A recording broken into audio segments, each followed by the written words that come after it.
Ba-da-da-ba-ba-ba-bum. So I do think no, I don't see it pop up yet. It says we're live here. Oh, it does? Okay, that's for good. my phone to tell me that Andy's gone live. Yeah, I'm seeing on the other screen.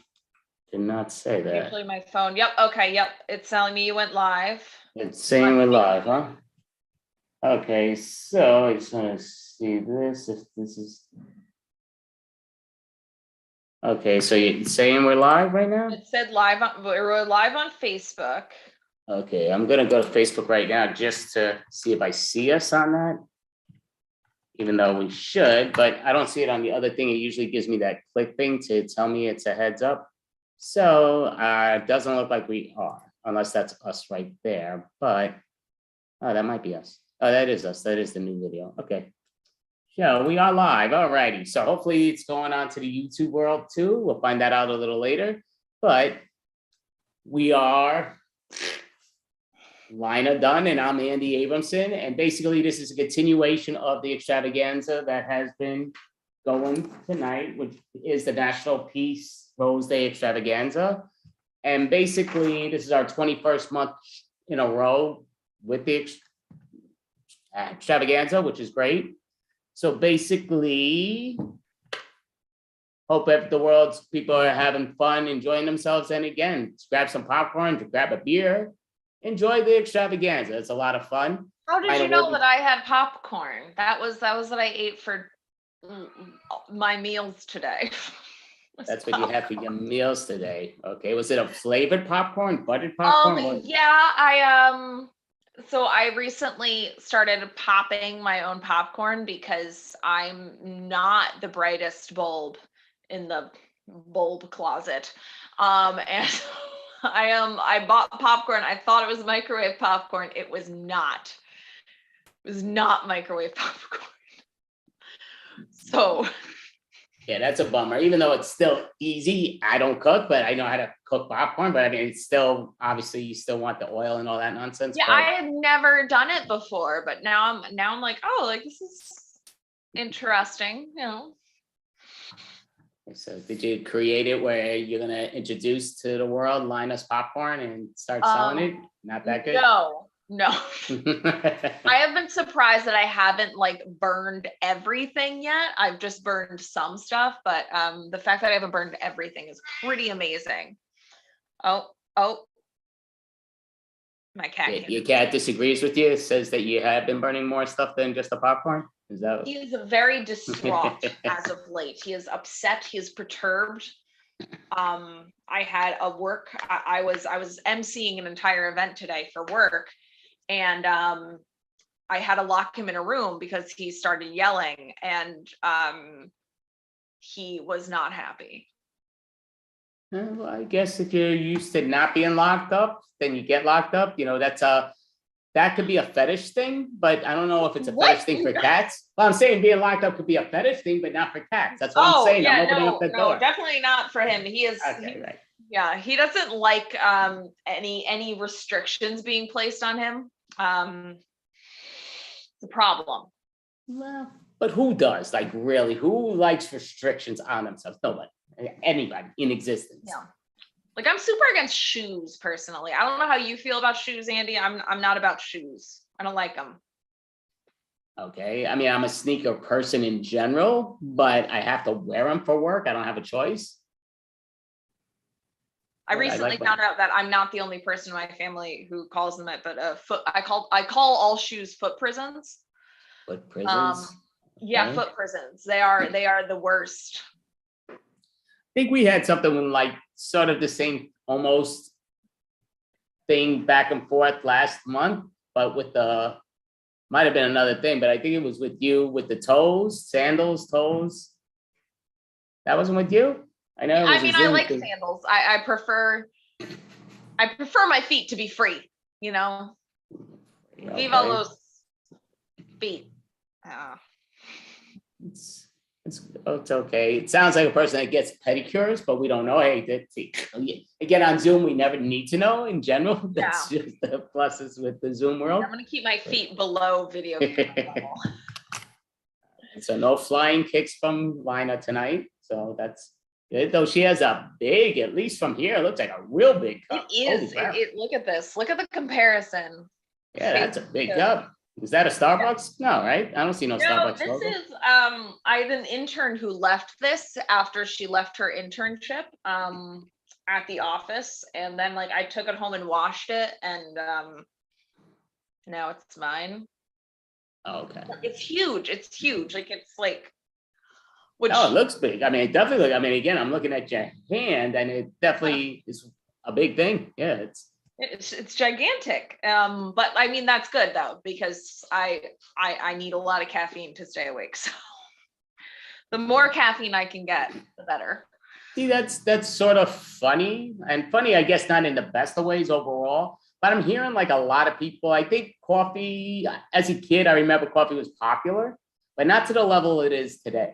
Today, everybody's in that caffeine like go to, like Starbucks opened up that door, I guess, because back in the day, it was chock full of nuts, which was really a better Starbucks, but Starbucks was more comfortable. Well, it was because you had food. It was a diner, but it was Starbucks and they had I thought you were talking about like the canned coffee. That's like, there's one that is like like it's called chock full of nuts or something. No, it's the same people. That's their brand, right? They used to be. I never knew that they had like a place. I thought it was just the cans. Yeah, well, they had a place and it did have cans in them. It's called the toilet bowls, but yeah, they did have them, most of them. But it was a good spot though, because it was a diner. But they basically had everything that Starbucks has, a lot more though. And it was a good diner. Like I think a lot of diners are not very good. Some are good, some are not very good. But the chocolate nuts was very good because you had your different types of coffee. They had their frappuccinos, and they did those things before Starbucks came around. But Starbucks made it more of the luxury style. You have a couch, and I still call it the way I see it. I still think it's going to be a fad. I think it's going to die out. How the heck? I mean, that blows me away. Never could anybody have ever expected, counting the Starbucks people, that it would have been that successful. No, I'm just saying because it is mainly that coffee. And I drink it a lot. I'm not denying it. I usually go to the corner store or whatever before I go to work and I bring a big coffee because it's half the price and actually more than half the price cheaper. And I like that. But it just comes down to, at my job, we do have a Starbucks. So I kind of like, it's a magnet. It's telling you come over. But it just goes down to, I think this always trying to bring me back is the caffeine. I think more people aren't into the caffeine trips. I know there's many other things out there, but I'm thinking like, you have youngsters that are drinking so much coffee today, where back in the day, they wouldn't. Yeah. I think it's also like we have so many flavored coffees now. So it's a lot more, it's accessible to people who don't quite like the flavor of coffee, because now you can get a flavored coffee that doesn't taste exactly like coffee. It tastes like caramel, or it tastes like hazelnut or something, Yeah, I mean, that's understandable. Now, I would say, just obviously in general, what is your preference? Say right now, you get one last coffee and you can have it forever. You can take whatever coffee you want, but you can only get one flavored coffee. What is it? Is it a flavored? Is it regular coffee? What is it? It's coffee with milk. Coffee with milk. Milk. Do you drink your milk? Do you take coffee light, or do you put it very light to medium. Yeah. What about you, Andy? I usually don't get it light, but I also drink more cups, I guess, when I do get it light. Like sometimes somebody's like, "Oh, you getting it?" I'm like, "Yeah, okay." And then when they order it, it's not light. So I usually drink less, I guess. Though I do like my coffee. I don't need to drink it 5 times a day, but I do, like when I'm working, I need to get 2 large cups of coffee each morning. And it's just the nature of the beast. And a lot of times I'm off, I'll just purposely go to the store to get it. But coffee's good stuff though. It does its purpose. Just looking right here, just because I was saying to Lina before. I just want to make sure before I do it, I just everything written down here and halfway backwards. Okay. So Lina, it's your call. Would you like to be early bird? Would you prefer to be later? I'm going now. All right, so we're going to have our next act, the first act to start off the second half of our improv show extravaganza. It's really not the second half. I guess it's the second 2/3, The second. possibly. Cool. But it comes down to Lina done. All right, Lina, break the leg. Hi, everybody. All right, I did not prepare for this at all, but then when I was trying to figure out what picture I was going to put up to advertise that I was going to be on tonight doing something that I hadn't figured out yet, I came across a picture I had taken a few weeks ago of a cabinet door tied with string. And so I'm going to tell you the story of what happened. I have this one cabinet in my kitchen. The bottom screws kept on like kind of coming loose. And so on a family Zoom call, I was told by both my father and brother-in-law that if the screws wouldn't go back in because the hole got too worn out, then you put tin foil on it and you screw it into the tin foil. And that worked for a while. And then one day it stopped working. Very suddenly it stopped working. But I thought I might have COVID. So I wasn't going to call the handyman to come in and help me fix it because I thought I might have COVID. So I had to do something though, because the door was literally trying to fall off the wall and rip the other hinges with it. So I tied the door to the wall. Yeah. So anyway, that's how I fixed my cabinet door. But the real fun comes in after I found out I didn't have COVID. So once I found out I didn't have COVID, I asked my landlady to have the handyman come over, and he came over. It was all going to be good and everything was going to get fixed. And I was super excited about it. Now my handyman does not speak a lot of English. And I do not speak a lot of Spanish. So when he got there, he rang the doorbell and I came down and I see him down the basement stairs. And I'm like, well, and he goes, problema, which I know that word. It means problem. And I was like, no, problema upstairs, cocina. He said, no, problema. And then he picks up a planter my landlady had down at the bottom of the basement stairs. These are outside basement stairs. Just to clarify for the next part, he picks up a planter and there is a skunk that had lodged itself in the planter. And it is mad.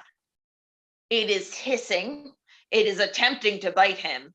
And it is trying to spray skunk juice. But of course it can't, because it apparently had already done that so much it didn't have any skunk juice left. I don't know how quickly skunks replenish their juice. I don't know. I don't care to know. All I know is that in that moment, I did not want the skunk near me or near him, because I don't want anybody to get stung by a skunk, or skunked by a skunk. But I was also about to have him in my apartment, and I was like, this is not a good smell for me. This isn't a good smell for any of us. But of course, my handyman's really nice, so he starts trying to help the skunk get out of the planter. And I am standing there feeling helpless because, of course, I thought all I was doing was going downstairs to open a door. So I am barefoot. I am in my pajamas. I am just staring at him as he tries to extract a skunk from the bottom of this metal planter. And somehow he manages to do it. He gets this skunk out of this planter. And so then what do? You have an angry skunk. Just a very angry skunk. And so he's about to put it next to the tree. Now, I live in Jersey City. So when I say next to the tree, I mean, there is a very sad, upset tree living outside of my apartment that has about this much dirt around it. And he's going to try and put it there. I'm like, this is not going to work. So we go and we put the skunk in the empty lot. Now, come the next day, I'm going to work. And I walk past the empty lot and the skunk is still there. And he doesn't look so good. So I'm like, oh, I don't think this skunk is doing okay. So I call animal control. And what I have now learned about animal control is that they don't do much if it's not something that they're going to do. They also might not be the best listeners. I get on the phone with them and I tell them there's a skunk in an empty lot near my house, and it doesn't look very well. It seems to be sick. And their response is, oh, it's in your house. I'm like, no, it's in an empty lot near my house. And they go, oh, is it your pet? I'm like, no, it's a skunk. It's a wild skunk. And they go, oh, whose house is it in? Anyway, finally we get through that this is a skunk in an empty lot that is not owned by me or the skunk. The skunk isn't owned by anybody. The skunk is a free agent, as it were, living on its own, gallivanting about, and it is sick. Like an hour later, I get a call. Somebody went to go try and check it out. The skunk is in this empty lot, and they're like, hey, do you know who owns this empty lot? I'm like, do I seem like the kind of person who cavorts with people who own empty lots? Am I the kind of person who just wanders about talking to empty lot owners? No, I am a woman of class who happens to be associated with a very ill skunk. I don't cavort with these people. So anyway, they said they can't do anything. I don't know what happened to the skunk. I never saw it again. It has since gone off on its own. My cabinet is fixed, which is good. My Spanish is not any better. I was attempting to utilize all the words of Spanish that I knew with my handyman. And at some point, I said the sentence, mi gato es señor, which means my cat is Mr. So I think he thinks I'm an idiot. I know I'm an idiot. And the skunk probably does too. And that's it. That's my skunk story. All right, so interesting, definitely. Don't know what's what, but yeah, so what was it that you were trying to get out that you didn't want to call him Mr. Cat? Sir, what were you I trying was to say? trying to get across, because my cat's going to be 13 in June, but I couldn't figure out the word for my cat is like old. I couldn't remember the word for old. So I thought by saying, You say You're mucho in- años. Mi gato, mucho años. But it's like, I thought by saying señor, know that my cat is old. That's Again, I don't speak Spanish. right. Well, you're proving that to the world, so that's all good. It's like, that's okay. That's what they would say is muy bien. That's fine. It's like, not talking about your Espanol, talking about No, that is terrible. So, but yeah, so great job, Lina. Would you like to introduce the next individuals? Sure. Up next, we have Heffler's Vintage Mondays. All right, you seem confused. All right, there we go. Come on up, I'll go down as soon as, all right, perfect. We're coming. Thank you. We're just gonna start. Hey, David, come on up and let's. My camera's not recording, so I'm gonna leave and come back. Oh my goodness! So we are going to start with Brad and Robin anyway. So right. So we're just ready to go then, and I'll take off and. Maybe.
You want some coffee?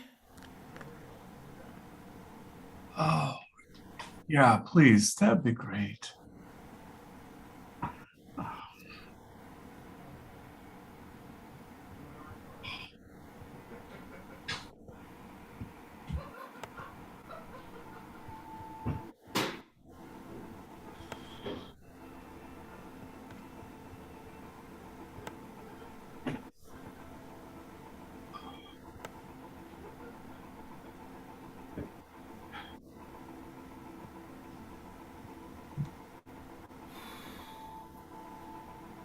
It'll be ready.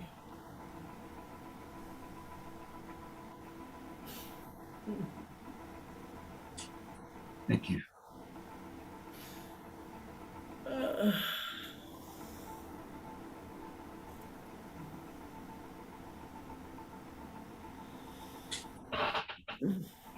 Man.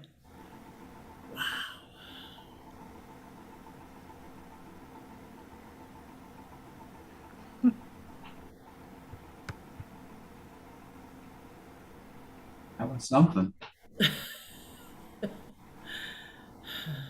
Something is a word.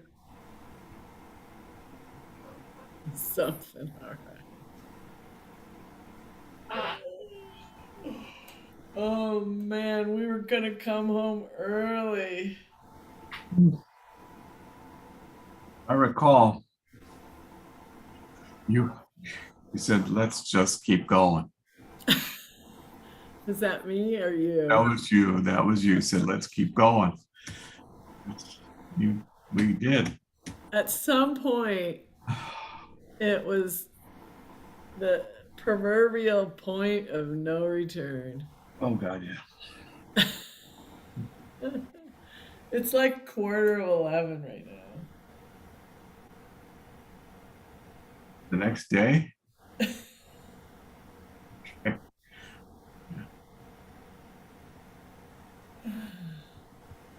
God, I think I'm hungry.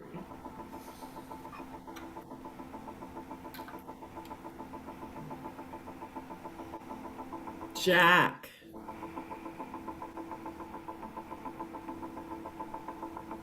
Yeah. Did you see? Did you see him? No. Oh no. What did he do? Did he do? No, he didn't. Did he? He did. Oh, yes. Oh Jesus. That must have been. Oh God, I missed that. It was that girl, Emma. Oh yeah. She was like so innocent. She Fell for it again, huh? Yeah. she never, everyone was just like, nah. It was like slow motion. Where were you? I don't know. I don't remember. Oh, I know. I was outside for a while. Who were you with? Sarah, Sarah. Sarah. Yeah. Sarah? Sarah. Because that was kind of a long time that you were like sight unseen. Sure what you're accusing. We were just outside talking. I'm not accusing you. I just realized that Sarah again. It's always Sarah. What do you guys talk about? What is wrong with you? I mean, we've known each other forever. You're jealous, aren't you? Yes, you are. I don't. Maybe I'm jealous. Maybe I'm just like, what? It just seems repetitive. Like I'm not jealous as much as I am maybe suspicious. I think those kind of go hand in glove there. No, I don't care. I mean, I'm not gonna fight her for you. But Fight her it for just what? is like, what's with Sarah? It's always Sarah. We're friends.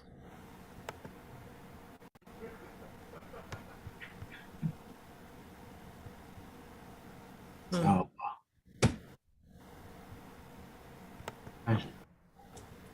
oh.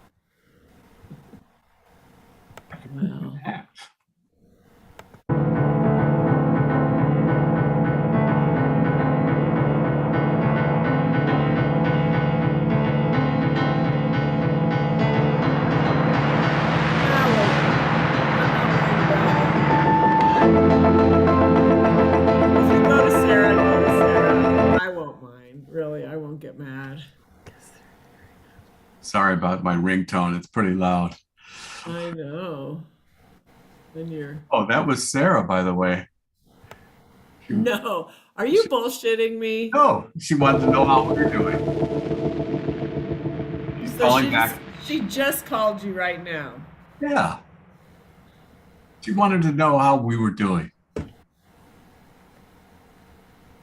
And you didn't answer. Oh, I'm not answering now. So you didn't want to answer in front of me. Oh, God. Oh.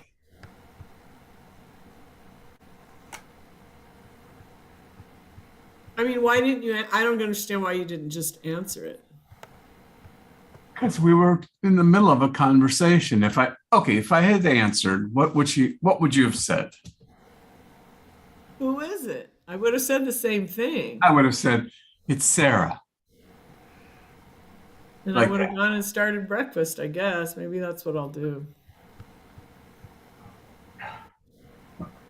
I think you're just overreacting. Possibly. Possibly.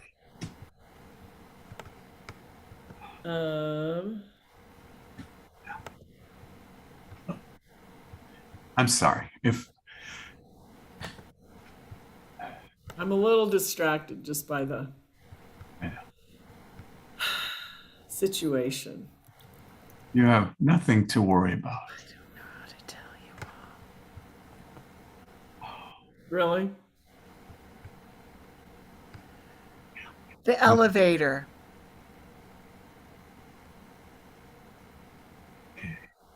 Okay. Guess we're done. Bye. Vicky, you need to get off. You know you're sharing your screen, right? Mickey, What now? you're You're sharing sharing. your screen? I'm just sharing sound. No, you're sharing No. your screen. You see me? No, we see your Explorer and Desktop. your recent plays Oh, and your fuck. desktop. There. Did you all hear the music at all? No, we could just see your screen. All right, just do the elevator. We'll forget the music. All right.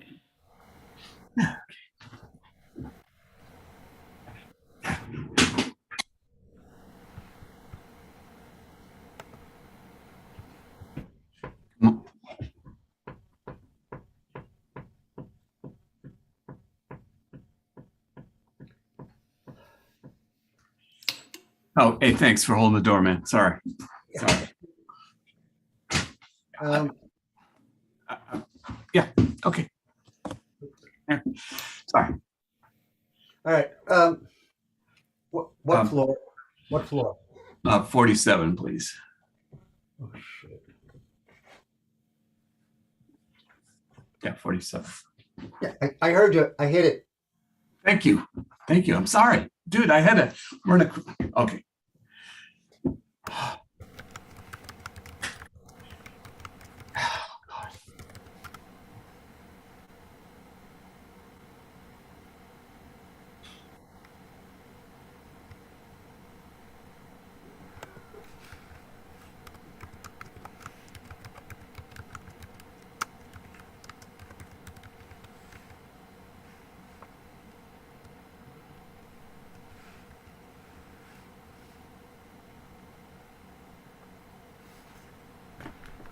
Writing a book?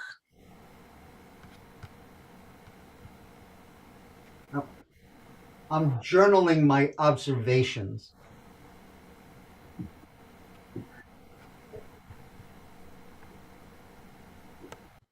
Okay.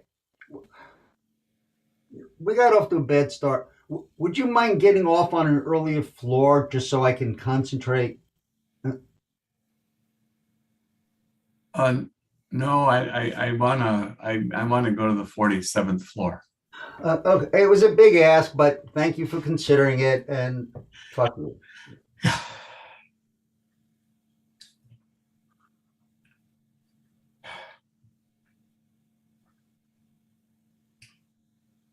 What are you observing?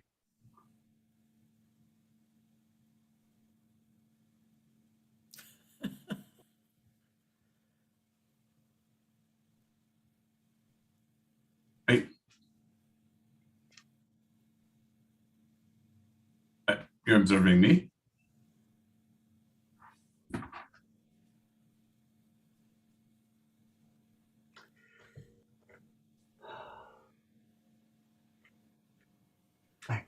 I'm observing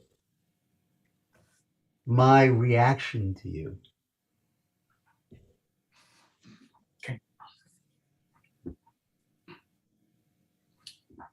Could I see?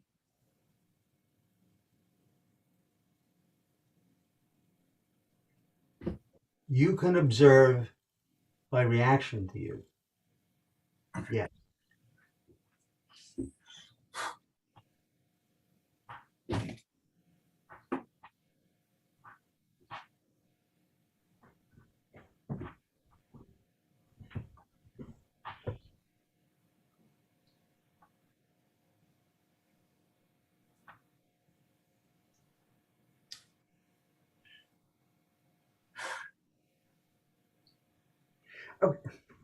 Rude. And just because you're taller, stop looking over my shoulder to see what I'm writing in my reaction to you. Just, it's rude. That's very interesting.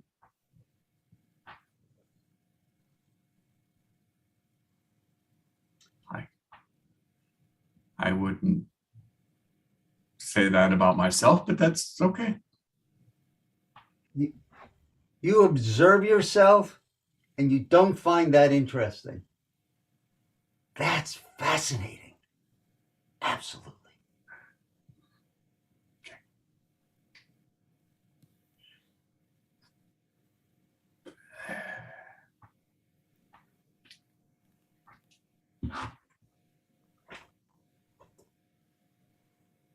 Well, I think if you're looking at me and observing me, I should see what you have to say.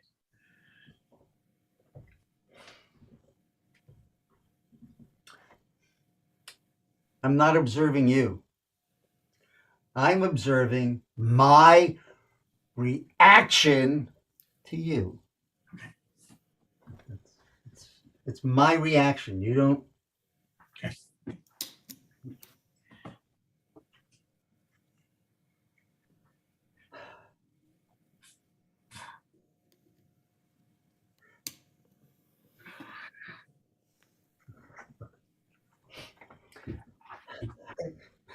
We got off on the wrong foot. Let me just get, for example, I could just react like, nice, hi, who are you going to see on the 47th? I could, but that's not my reaction. Okay. I'm not here to judge.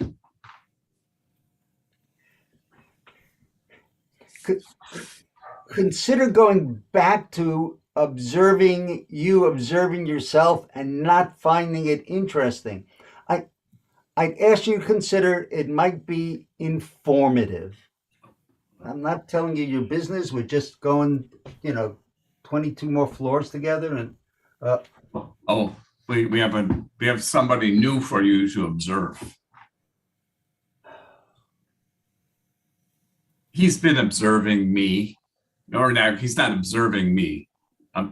He's been observing himself, observing me. So if you notice him staring at you, it's really him staring at himself and writing down his observations about himself. It's good, dude. It's all good. Yeah, no, it's a little creepy, to be honest with you.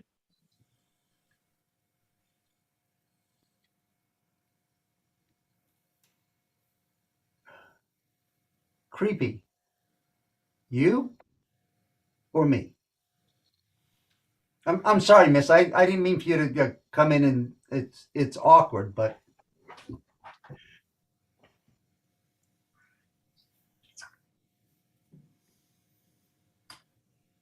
He's been doing this for the last 20 floors.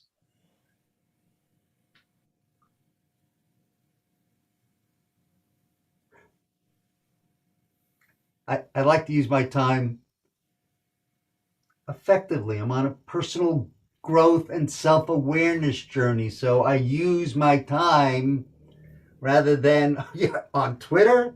I don't think so. So I observe myself.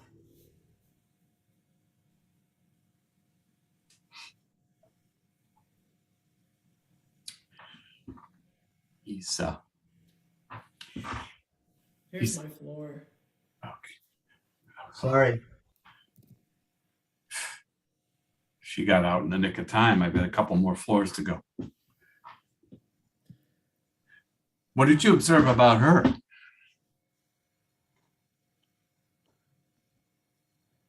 I observed my personal reactions to her. Well, what were they? I had some reactions to her. I thought she was rather attractive. But I mean, you know, she seemed like a nice lady. I mean, that was my observation. I mean, she looked smart. You know, I mean, that's okay. All right. All right. As long as you're asking, Oh, I gotta go. My floor. observations. I gotta go. I guess it's been, it's been great. It's been absolutely fine. Fantastic. I'll miss you. I don't know what I'll look at. I'll miss when you you're too. Yeah. gone.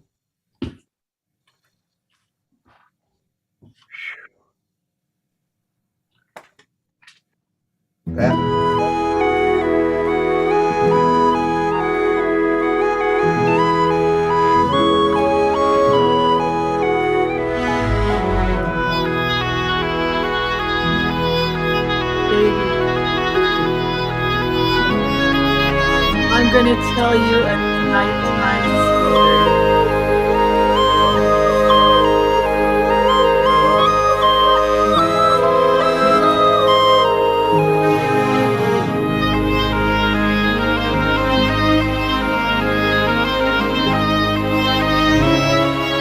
Once upon a time, there was a little bunnykins named Jonathan. And Jonathan was the sweetest, dearest little boy child in the kingdom. His mommy and his daddy were the king and the queen, and Bunnykins was going to become the king someday. But he had a fault. He had a big, ugly wart on the end of his nose. And all the people in the kingdom laughed at Bunnykins because the big, ugly wart drew their attention away from the fact that he was to be their next king. Fortunately, Bunnykins was a clumsy little boy, and he tripped one day on his way to kindergarten, and he fell flat on his face and scraped his nose against the cobblestone. And when he stood up, there was no more ugly wart, and he was just a prince.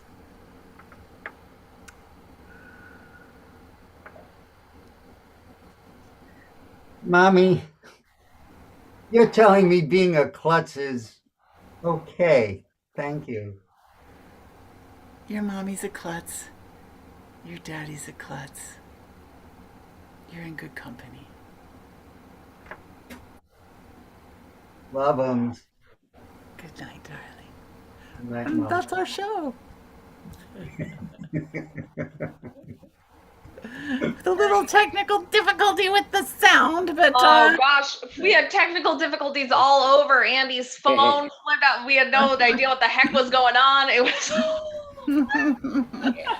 So great job. So yeah, apologies. Just we did the halfway mark. So basically with the halfway splitting up the time, I mean, it's a little less than halfway, but we did cut before, just like a couple acts before you guys. So I'm trying to share it out to the Facebook. You know, I share it out to 70 different parts of Facebook world. So it's a pain in the butt. They keep making it. So I keeps kicking me out, and now my phone's rebooting. So the timer went down. I'm like, what the heck? So what the heck is That's going about on today? good. Oh boy. But it's it's in all the there. air. But yeah, so Very good job. Appreciate what you did. Thank Lina, you. do you have any questions for? I do. So what the name of your group is Hefflers? Andrew Heffler is our guru for this. We're working. We've been working with him almost a year. It'll next month is a year, and it's basically what he would call theatric improv. He's in Budapest, Hungary, Yeah. and he does this every weekend, with his own theater. They're live. They make money. Yeah, they Oh, do. Oh, nice. Oh, lucky them. They've been together. They're a big At first, troupe, and I was trying to think of what the word was, and I read it really quick, and I was like heifer, and I was like, no. Yes, that's why I totally stumbled over your name. I was like heifer, heifer's Vintage Mondays. And I was like, that's Ooh. Oh, Dino, we're gonna tell on you. We're gonna tell Andrew. I see what you did there. Yeah, I see that. But thanks for thanks for having us. It was Yeah, thanks for having the platform. Perfect. So do you have a website for this team that maybe another spot that just you as do it I on? was schooled to say, I don't say the those 3 letters, vintageimprov.org. And maybe anyway, so it's one of the things that we do there, and we do we do regular comedic improv, we do this theatric improv, we're working on Meisner, just all kinds of we're working on breathing, the breath, house activating the team. breath. It's just there's a whole diverse thing going from, like I said before, Susan Messing and Billy Merritt, kind of, Dave Rosowski, Jeff Michael Wachowski, Gelman. Yeah. and Michael Gelman, all the way to you name it. Andrew Heffler. Yeah, Andrew. We love Andrew. We love you, Andrew. Mwah. So, but thanks a lot. thank you guys. Thanks, everybody. Thank Great you. job, definitely. So I know Lina likes to say your name, so announce them out, Lina. Give that name that you love to pronounce. That you. All right, thank you. Thank you. Heffler's Vintage Mondays. Thank you so much. Thank you. Thank you. Good. Bye. So much. Bye. Thank you. You are all great. So, I didn't realize this was out of it. So, would you like to introduce the next individual, Lina? Sure. Up next, we have Anthony Renda. Anthony Renda. Perfect. Thank you. What's up? What's up, you great 2 awesome guests? You guys are like ebony and ivory, freaking frat, like Oreo cookies. I don't know. You guys are a great combo. Andy and Lena, you guys are awesome. Love doing you guys the last Friday. The last Friday of each month. So it's the beginning of the weekend, right? Yeah, there's only one weekend a month. No, I'm just joking, guys. But good seeing you guys, and hopefully, you guys are enjoying the improv. I saw some of them earlier. All right, just make sure you drink your energy drinks. Okay, during these 16 hours, 48 hours, 98 hours? I don't know how many hours consecutively. You should have about 15 energy drinks with the sugar. All right, no sugar free. It's not the same effect. All right, I gotta admit, I'm looking around the audience, guys. You guys are a good-looking crowd. You guys have been working out, wearing your best makeup. You did your eyebrows. I don't see anybody. The only person I see is a weird-looking guy with high cheekbones and like a Roman nose. It's myself. Yeah, self-reflection here. Okay, man, I should sue my parents. They should have made me better looking, guys. But all right, sorry for getting late. But I had to dye the hair. I had to look good for you guys. I didn't want to give you guys, black and white or white spots here, but you can see them if you look back.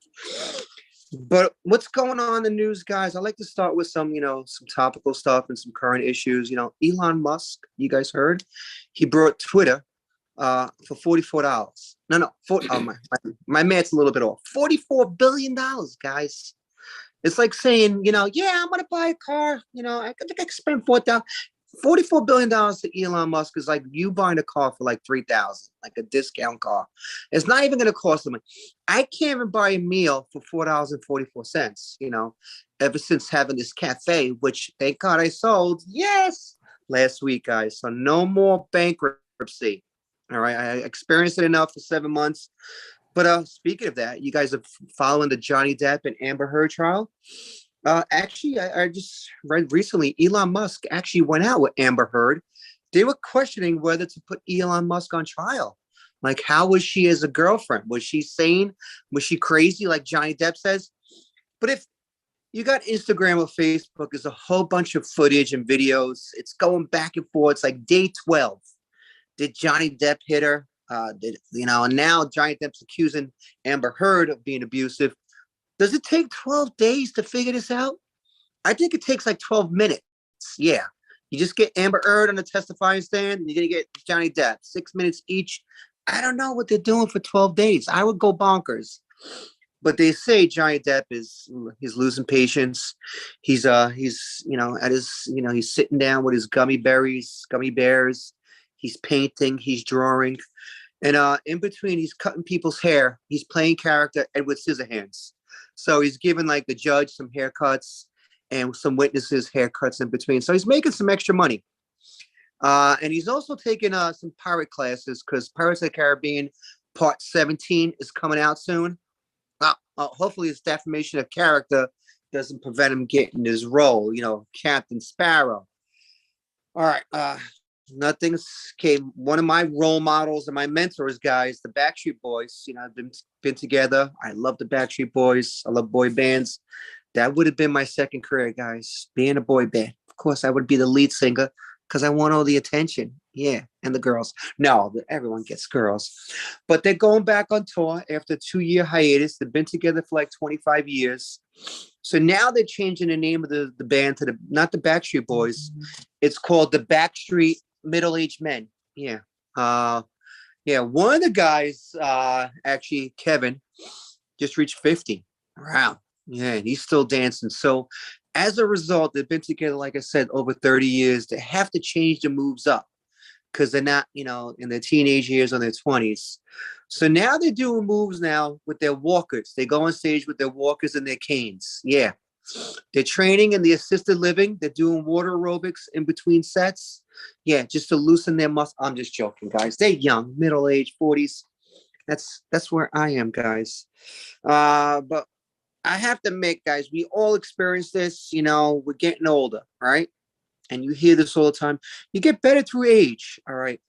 And it's years have come by, all right, in my 20s and my 30s. When does it get better? All right, I have yet to experience it.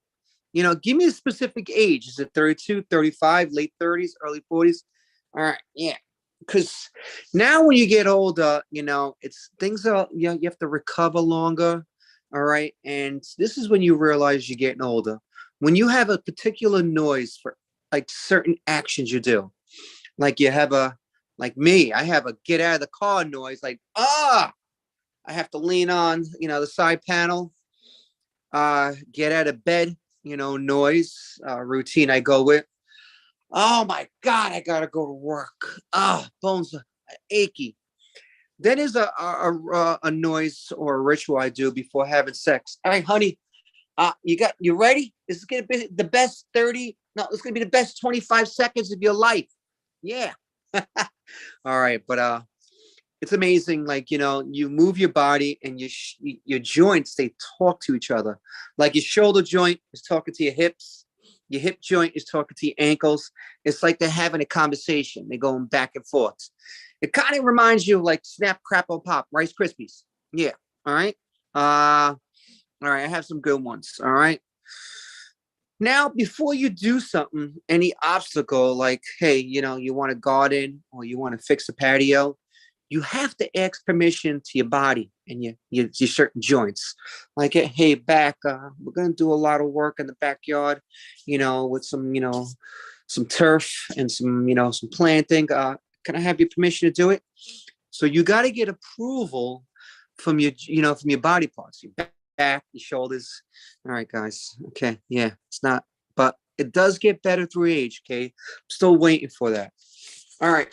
Now, I know you guys look at me, this guy's, my name is Anthony. I'm Italian, high cheekbones. I talk with my hands. I'm very gestured.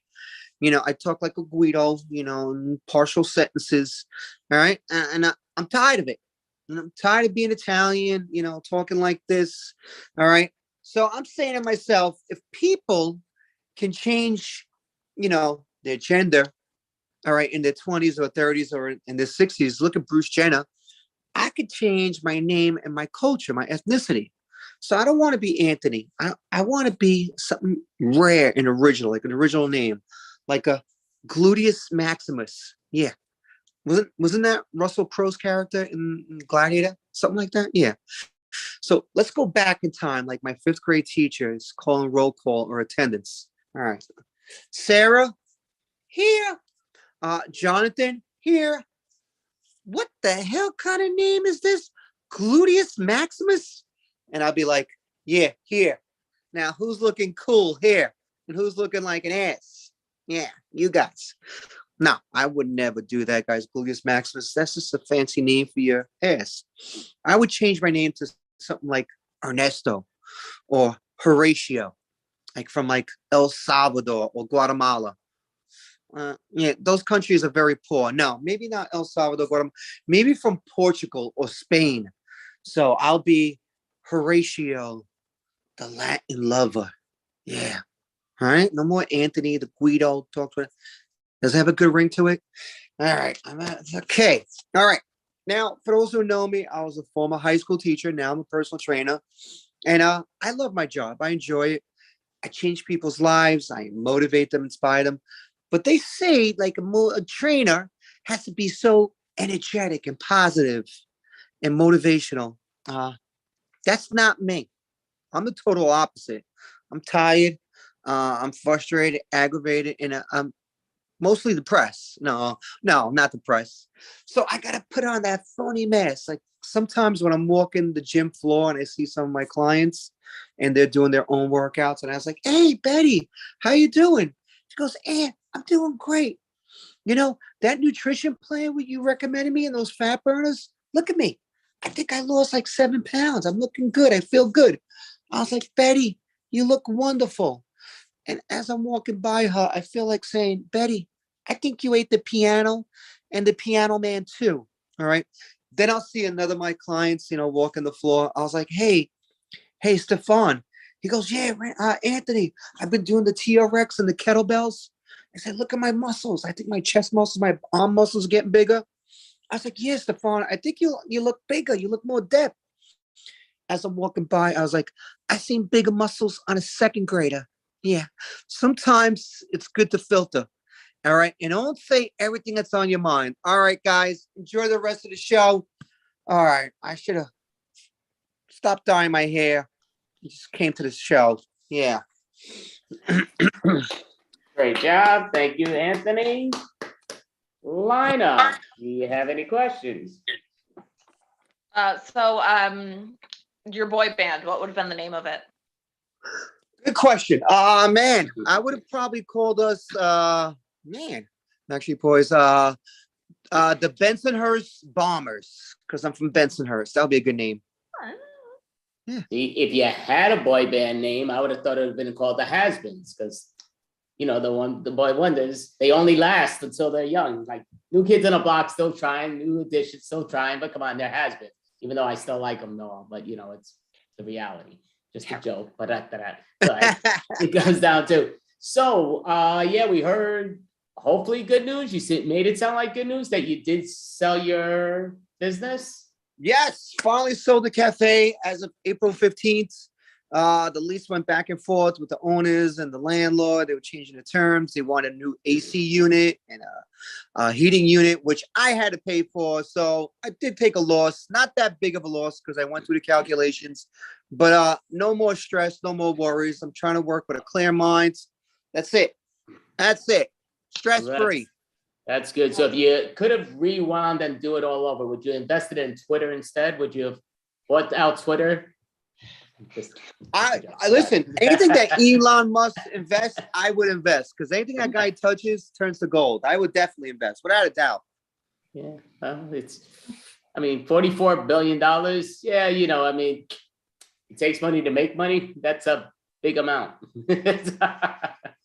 I don't have that, but I'm willing to invest my my next paycheck, which is I think $148. So I'll invest my next paycheck. Yeah. Good. Yeah. Anything. Well, that was perfect. I mean, you did a great job. Do you want to advertise anywhere that whether you're going to be performing in person or online again, or a website that you're maybe using now? Well, since I left the cafe, I'm going to be more active on my Instagram. So I'm going to be coming out with more TikTok videos right now with the cafe and working my full-time job. Now baseball season's coming. You know, it's so much stuff, you know, plus a girlfriend, you know, girlfriend takes a lot of time too. She wants your attention, but I'm going to do TikTok videos, Instagram, and more performances in the city because I'm getting away from Eastville. I just want to branch myself out more. Well, that's perfect. So right now you don't have a website that you could let people to know to get in touch with you, or at least an Instagram, or even give up your TikTok. Let people know how to find you. I have Instagram and Facebook. You can look me on that Facebook, Anthony Renda. Just see this face. If you see that face, just all right. Instagram is Massive Performance Coach because I'm a trainer and I train athletes and I train marathon runners and CrossFit guys. So it's going to be a blend of everything. Massive Performance Coach, Instagram. Perfect. Thank you. Thank you, Anthony Renda. Great job as always. Thank you guys. Always a pleasure. Much. Great job. Go. So our next individual. Yeah, so I'll introduce the next individual. Just a young lady I'm a big fan of. Great individual, great talent. So it's always fun to see her. She left New York. She said the heck with New York, probably a smart move. But now she's kicking butt in Las Vegas, which is outstanding to hear. So we're gonna bring April Brucker. April Brucker. Perfect. Hey, thank you so much for the intro. I love it. Can you guys, okay, to start this set, I need a suggestion. Sewing. Sewing. Okay, here we go. Well, guys, I'm really bad at sewing. Okay, as a matter of fact, I had to sew in 8th grade. And I had to make this bear, and this bear is so sad. Like, this bear is like a bear that, it's like the bear that went to rehab, that flunked out of rehab, that can't stop doing drugs, that nobody loves. Like, that's the kind of bear that I made in home ec. So yeah, I am really bad at sewing. Now, just to let you know how bad I am at sewing, I had to repair this crown for one of my puppets, and they'll tell you how bad I am at sewing in a minute. Look at this crown. It is cracked. And, you know, okay, like I should probably glue it or something, but they keep saying repair it with thread. But to tell you how bad I am at sewing, I have my roommate, May Wilson, here. May, could you tell these people how bad I am at sewing? Like, oh my God, April is not just bad at sewing. She's terrible. Okay, how terrible am I at sewing? See my head? For so long, I had needle and thread marks on it. Okay, how am I going to find a sugar daddy like that? May, how, like, have you ever thought about trying to sew with these hands? How am I going to try to sew with these? I can't even move my hands without you helping me, April. All right, have you thought about hiring somebody to sew with what you pay me? Never. Okay. So if you could sew, May, what would you make? Well, I would construct myself the perfect sugar daddy. The perfect sugar daddy. And what would your perfect sugar daddy look like? He would have lots and lots of money. Lots and lots of money. And he would be very powerful. Very powerful. Yes. And what else? He could win wars and lose wars, and he would give me everything I needed. Really? And I would sing, happy birthday to you. Happy birthday to you. Happy birthday, Mr. President. Happy birthday to you. Now, guys, will May's wish and her ability to pretend that she can sew give her the perfect sugar daddy? Let's find out, folks. I know I'm going off the screen, there's a lot going on here, and dun dun dun dun dun dun dun dun dun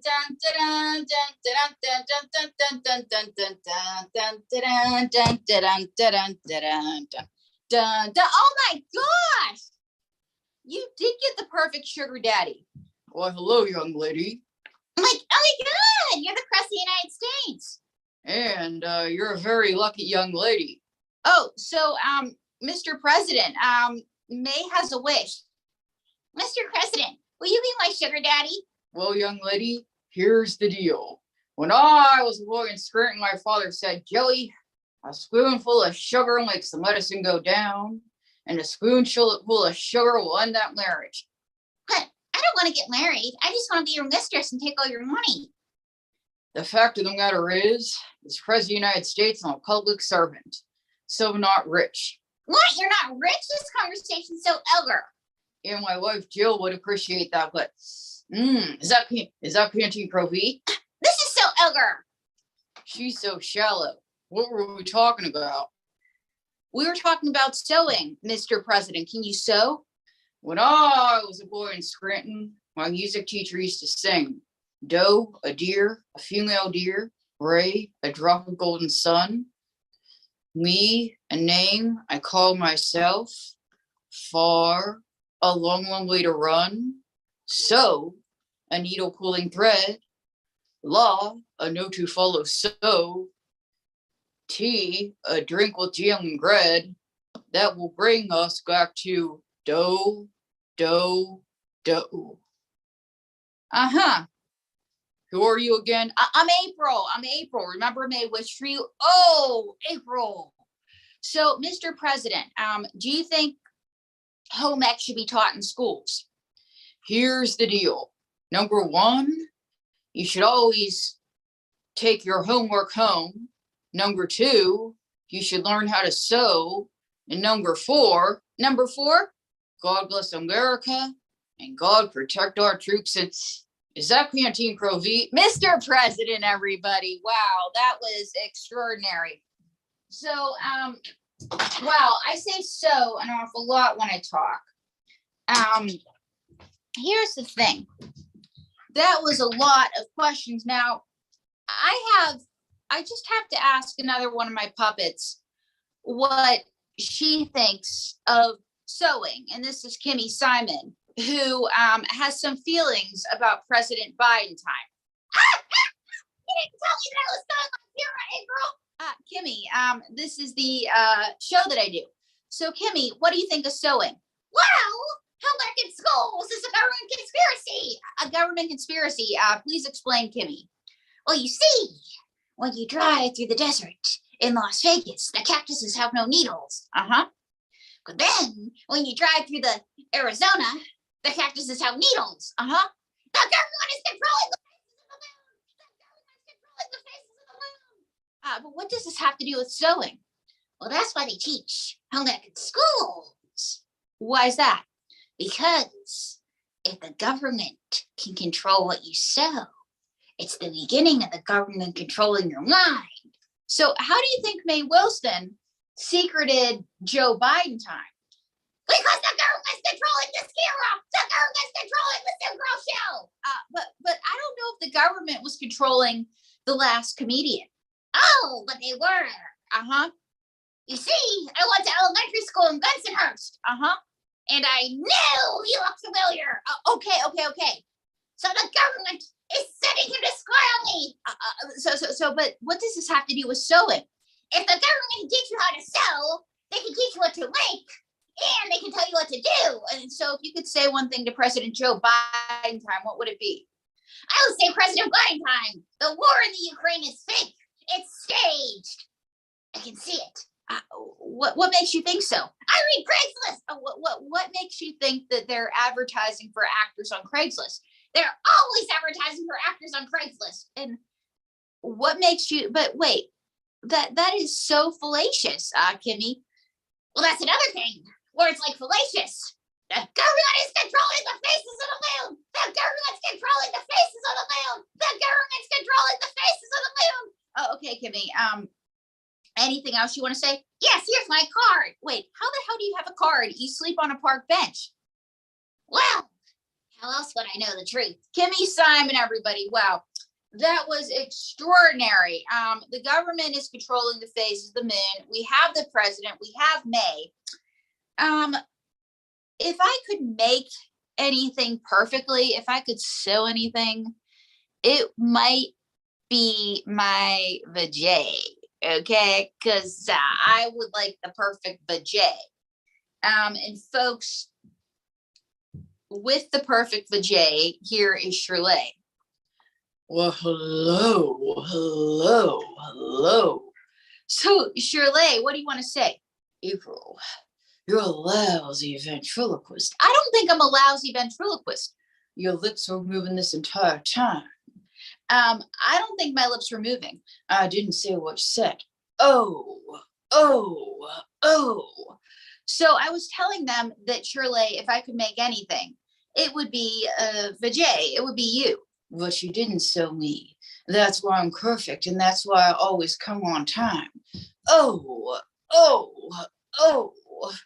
So Shirley, I have one question for you.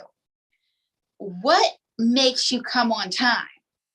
Well, I always come on time, but I'm never early. Oh. Okay, but what about coming late? Well, that's preferable too. Oh. So what do you want to do? I want to get a close-up shot on the camera. Oh, okay, Shirley, close those lips. Are you trying to get these people kicked off of Facebook? Well, I'm pretty sure your bad jokes will do that. Oh. Do you have any songs you want to sing? Well, because the president was there. I want to sing. You can't say the C word. I was going to say country. Okay. All right. So if you could play any character in a movie, who would it be? The character that I would play is Pussy Galore. Pussy Galore? That's kind of a give me. But you wrote that one. So you're a Las Vegas vagina. What do you like? Well, I like a lot of things. And what do you like? I like to play Keno. And what are today's lucky numbers? 6 and 9. 6 and 9, that's another sex joke. You wrote it. So what have you started doing recently? I've started douching. Douching, that's great. Yeah, because every time I yawn, it smells like low tide. Oh, Shirley, everybody. Wow, that was interesting.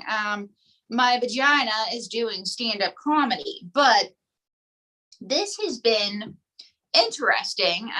Needless to say, as a matter of fact, my agent is watching the show. Yeah, wow, I have 10 minutes, guys. This is great.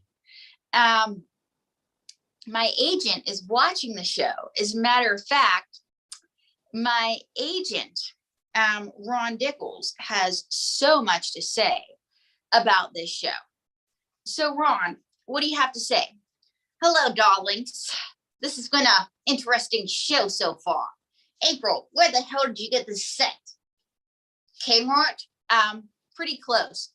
And let's talk about that Mae Wilson. She's a slut. I wouldn't call Mae Wilson a slut. Yeah, she's a little sugar baby. Yeah, every time I look at her, I'm like, ring-a-ding-ding. Hello? Is this Anna Nicole Smith? Oh, she's dead. Bye. That's really mean. Yeah, seriously. She's like Anna Nicole Smith after death. All right. So what do you have to say? I got the rest of them with sugar nuts I saw. I saw Joe Gardentine when I said, hello, Mr. President. And he said, who's that? And I said, well, it's nice to see that somebody other than Ronald Reagan has Alzheimer's. And he goes, oh, the guy that appeared in all the movies with the monkeys. Yeah, I got to take this call. Ring-a-ding-ding. Hello? Oh, yes. I know that I promised you the corona back, but he's busy. Will the AIDS monkey do it? He hasn't toured in a while. I'm going through a tunnel. Bye. Okay, all right, Ron. Anything else about the rest of the show? Yes. Now, after that, who's that other girl that you got on there, that little loudmouth? Yeah, that would be Kimmy. Oh, she reminds me of my first wife. Your first wife? Yeah, the one that played the crazy girl in the movie? Yeah, you always talk about Beatrice.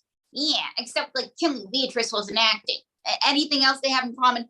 Yeah, they both sleep on a park bench and they need to get out of my sight. I got to take this call. Ring a ding ding. Hello? Yes, Ron Dickles? No.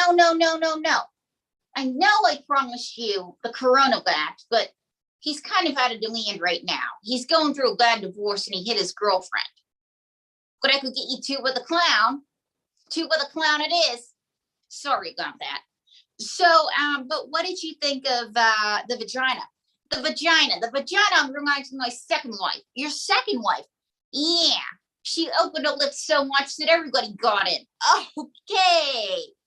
And she's also like my second wife's vagina. Why do you say that? She wouldn't shut the hell up. Uh-huh. So what do you think of the Johnny Depp and Amber Heard thing? Let me just say this. These kids are a bunch of Meshuggah-nots. Yes, Amber Heard, she's a little loudmouth. She's in all these movies, Aquaman this, Aquaman that. I know that she can't act. Why do you say she can't act? Because I used to be her agent. They would come in and, she wouldn't read the script, but she'd show her tits. And so why did you stop representing her? Because her tits weren't getting her acting jobs. Now, speaking of what, Jake wrote, you got to start showing your tits. Why do I got to start showing my tits? You want some acting jobs, right? So, but what do you think of Johnny Depp? Johnny Depp, he's just one big crybaby. Crybaby, that's a really mean thing to say about a victim. Well, I used to represent that Cuts. What? How? You used to represent him? Yeah. As a matter of fact, I booked him Crybaby. You booked him Crybaby, and he ripped me off from my commission. But why did you stop repping him? Well, it wasn't that he ripped me off from my commission. He ripped me off from the commission for Edward Scissorhand, where I would have made more money. Oh, and I also told him you're a schmuck, and he fired me. Oh, ring-a-ding-ding, got to take this call. Hello, Johnny Depp? Yeah, so you want to revive your career. You heard me on the podcast. I got a great new role for you. It's a new picture. It's with a clown. It's called Clowns of the Caribbean. It's direct to video. It'll be great. Clowns of the Caribbean? I'm on the phone with Johnny Depp closing out a major picture. You know who else is going to be in the picture? Your ex-wife, Amber Heard. Wait, that is so terrible. Shh, I'm closing a deal. What do you mean you won't work with her? I don't think that's a great idea. Oh, come on. People want to see you together. And you know who else is in the movie? Will Smith. I don't think anybody's hiring Will Smith right now. Well, he got me as his agent. Everybody wants to work with him now. And you know who else will be there? Chris Rock. Wait, what? Shh, I'm closing the deal. This picture is going to be a hit. All right. Talk to you later, Johnny. Love ya. Wow. I got to get this call. Hello, Amber Heard? What the hell's going on here? I got a great new picture with you. You get to appear with your ex-husband, Johnny. And as a bonus, you get to hit him. Whoa. Yeah, and you get to shit in his bed too. Wait. What's going on? Yeah, I'm closing the deal. It's Chris Rock, Will Smith, and I'm taking 50% commission. 50%? Oh, come on, Toots. With all the negative publicity you're getting, you got to take what you can get. See? I revive careers. And what do you think of sewing? You should really stick to it because this ventriloquism's not working. Thanks, guys. April Brooker.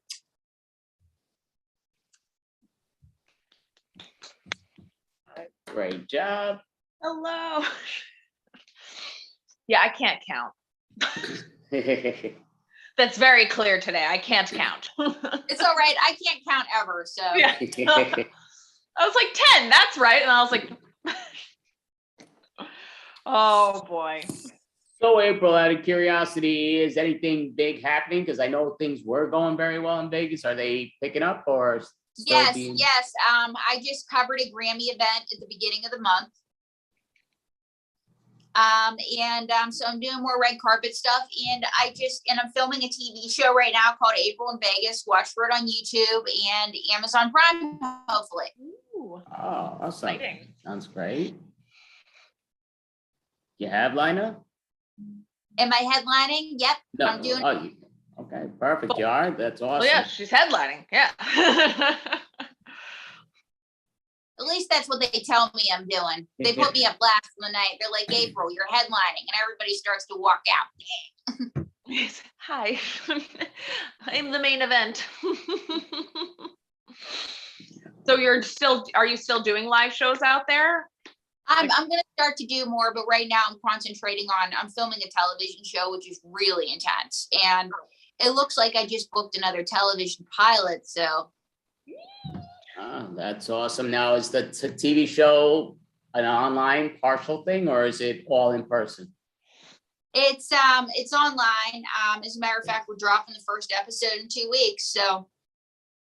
Ooh, exciting. That's great. Yeah, and I had some really fabulous guests yesterday. There's a show called Illuminate in Las Vegas.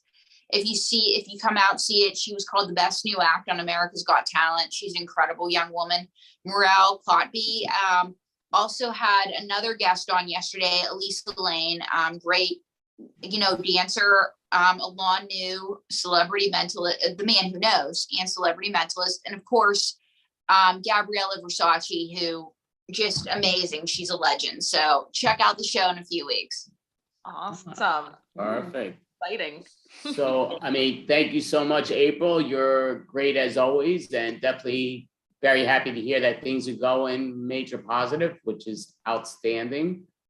So, you're going to be starting off the summer almost in a high level, which is awesome, and you deserve it.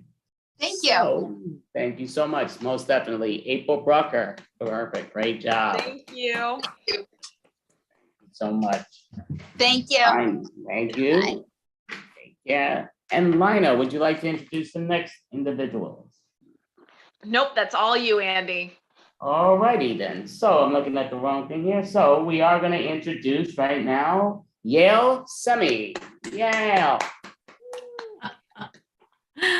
Oh my goodness, I love your take on my name. I'm actually Yael Shy. But I'll answer to anything. So, hi everybody. My name is Yael, and I am an SOB. A sexy older babe. Oh yeah, I am over 60 and proud of it, damn it. And the thing is, I didn't even start doing stand-up until a few years ago when I was already over 60. I'd been doing a lot of improv and storytelling. And the one thing I hadn't done is stand-up because it scared the shit out of me. So of course I had to try it because I'm someone who loves a challenge. So I took a stand-up class, and my teacher told us, well, you have to spend 10 years just to figure out what the hell you're doing. And then it takes another 10 years to actually get good. So let's see, that means by the time I get really good, I'll be dead. Oh, shit. I should have started sooner. What was I thinking? Oh my God. And then as soon as I was actually starting to get comfortable in front of the mic, it suddenly became really, really difficult to get stage time because of just a little problem called COVID. Maybe you've heard of it. So like everyone else, there I was at home, laid off from my job, doing some improv online, but no opportunity for stage time. But I'll tell you something about COVID and about the pandemic. During the pandemic, I passed a milestone. Yeah, I turned 65, and then I turned 66. And then I thought it might be 70 before this fucking thing is over. So I did what a lot of women my age did. I stopped dyeing my hair and I let myself go gray and long, and I embraced my inner SOB, damn it. Because I decided that I'm sick and tired of the fucking patriarchy trying to tell women what we're supposed to look like. If they don't like it, fuck them. That's right. Now, I know some of you millennials out there are probably saying to yourselves right now, oh my God, my grandma doesn't talk like that. Well, you cannot stereotype me as a typical little old Jewish grandma because, okay, I'm little. Yeah, I'm 5 feet tall. I used to be 5'1", but something they don't tell you about when you get older, you actually shrink a little bit. So I'm still maybe, like a little over 5 foot on a good day. I'm little. And okay, I'm old. I'm over 60. Yeah, I'm Jewish with a name like Yael, but I'm not a grandma. I fooled you. You see, I got so busy with my life that, I forgot to have children. I don't know what I was thinking. So not only am I not a little old Jewish grandma, I'm not even a Jewish mother, but I'm here to tell you, I'm on a one-woman campaign to show the world that older women can be both funny and sexy. And if the patriarchy doesn't like it, then fuck them, like I said. And I think we can say and do anything we want. And speaking of that, you know, there's a thing about getting older where you can say anything you want. It's so fucking liberating. Let me tell you, I don't know why I waited till I got older. My God, you know what? I don't give a flying fuck what other people think of me at this stage in my life. It's wonderful. I think everybody should do it sooner. Don't wait till you get older. It's great because nobody's going to berate the nice little old lady for just saying what she wants. And people are kind of surprised at the stuff that comes out of my mouth. And I love it. And the thing about it is that unfortunately, a lot of the best things in life are wasted on young people, you know, like good looks and nice, smooth skin, totally wasted because they take it for granted. And you know how I know? Because believe it or not, I used to be you. Yeah, I used to be young and have nice skin and all those good things. But, you know, not only did I forget to have children, but I fucking forgot to moisturize until just a few years ago when one morning I woke up and I looked in the mirror and I screamed because I saw my mother staring back at me and she's over 90. Oh man, that was a shock. And, you know, these wrinkles, like, you know, Zoom kind of smooths them out, but I'll tell you something, I'm getting more and more wrinkles all the time. And the thing is, I've just had to come to terms with the fact that I have got a permanent case of resting bitch face. Yeah. I feel like I should wear a sign around my neck that says, I'm not angry, I'm just old, damn it, deal with it. And yes, like I said, my mother is over 90 and so is my dad. They are both in their 90s and they got married in 1948. Do the math. They've been married for almost 75 years. What the fuck? Who does that? To the same person? Oh my God. I mean, I was married for 24 years, but not to the same person. Geez, that would be boring. Yeah, I've been married and divorced a couple of times, 2 strikes. But you know what? After my second divorce, I picked myself up and I brushed myself off and I did what any modern woman would do. Online dating. Yeah, which was not a thing when I was younger. But, you know, not Tinder because I'm a little old for that. And I'm also a bit dyslexic. So I was really afraid that I would accidentally swipe right on some fucking asshole by, you know, and that would not be good. So, you know, I tried a more traditional site. And here's the good news that I met a younger man. Oh my God. Yeah. You know, and we've been together for 6 years now. And I've got a younger guy. I am totally a cougar. And, you know, he is younger than me by 14 whole months. Yeah, I snagged a 65-year-old. So the thing is, people say to me, yeah, Elle, but do people really care about sex at your age? Fuck yeah. Do I care about sex? Oh my God. It's just that it's different when you're in your 60s than when you're in your 20s.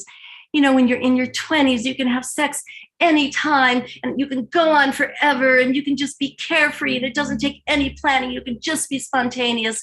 And in your 60s, it takes planning. Oh my God, it takes planning. You know, there are pills and lotions and potions and there's timing. And if you miss the window, you're totally screwed, except you're really not screwed. And that's the problem.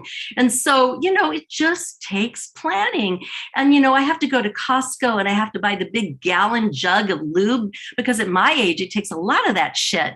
So, you know, it happens. It's just a little more complicated. And when you're young, you're in your 20s, you're looking for a guy with a big package, right? At my age, boy, you're looking for a guy with a big package of Social Security and retirement benefits. Because at my age, man, that is sexy. Oh, yeah. And another thing about getting older, I'll tell you, I've got that longevity. I'm expecting to live a long time, hopefully, like my parents, please God. But I got laid off during COVID. And now at the age of 66, I'm fucking job hunting. It's really, really hard. Ageism is real, my friends. And because I don't have a pension, because, I'm a do-gooder, I worked in nonprofits my whole career. So if I actually do get to surmount all the ageism and actually get a job despite my beautiful new gray hair, I'm probably going to have to work till I fucking drop dead. I have a feeling I'm going to have to go to HR and get permission to attend my own funeral. And they might deny me. And then even if they let me go to my own funeral, they'll probably make me come in afterwards and do overtime. Oh, fuck. So like George Bernard Shaw said, youth is wasted on the young. I'm Yael. That's my set for you. And I'm happy to do some interviewing and questions, anything you want, Andy. All right, great job. Definitely very entertaining. Lina, would you like to ask Royce? Yeah, so where else are you performing? In person anywhere, or is it all online right now? Oh my goodness. Well, my main passion that I started during the pandemic is I believe in the power of improv to bring people together across age and cultural and geographical boundaries. So I co-facilitate a wonderful program called Zoomers to Boomers Improv. And we do online classes for teens through elders all over the world.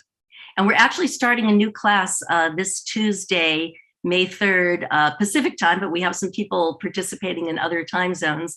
And if you go online to zoomerstoboomersimprov.com, you'll find us and you can still register for our class. And we don't like to exclude anyone for financial reasons. So we have financial aid available and we'd love to have some more people join us. So I do that. And I direct a musical improv troupe called All That Jazz Improv. We got accepted to the San Francisco Fringe Festival this year. So we will be performing at the Fringe Festival in September. Yay. Right. And I just got accepted as a main stage cast member in All Out Comedy in Oakland. So I'll be performing there once or twice a month. And then other than that, occasionally doing stand-up. Stand-up is kind of new for me. I'm more of an improv person and a storyteller. I do the moth storytelling. So, we're all just coming out of the pandemic. I'm just starting to go out there and do live stuff. But we will still be doing our intergenerational improv online because we're passionate about it. And it helps people who don't have access. We have people in small towns where there's no improv school. We have people in other countries, people who would not be able to get together live, even if it weren't for COVID. So they have become very close and they even call themselves a family, which really, it warms my heart. It's the reason that I do it. I mean, that sounds amazing. That sounds great. I will say you definitely have that. Didn't seem like you're a newbie in the comedy world. I mean, obviously that improv did expand to that because you're excellent. Like you're really good. You're very talented. And it was just, I'm not an agent, but I think you're a perfect character that you could get into a sitcom. So that was very funny for what you brought to the table. Definitely was interesting. And thank you. I'll have my people call your people. Have your people call my people. My people don't even want to call my people, but that's all good. It's like, but no, yeah, you definitely were extremely funny. So, you pretty much did tell the world how to get in touch with you, which is awesome. And basically, I mean, it's outstanding. We've been doing this for 21 months straight now with the extravaganza online.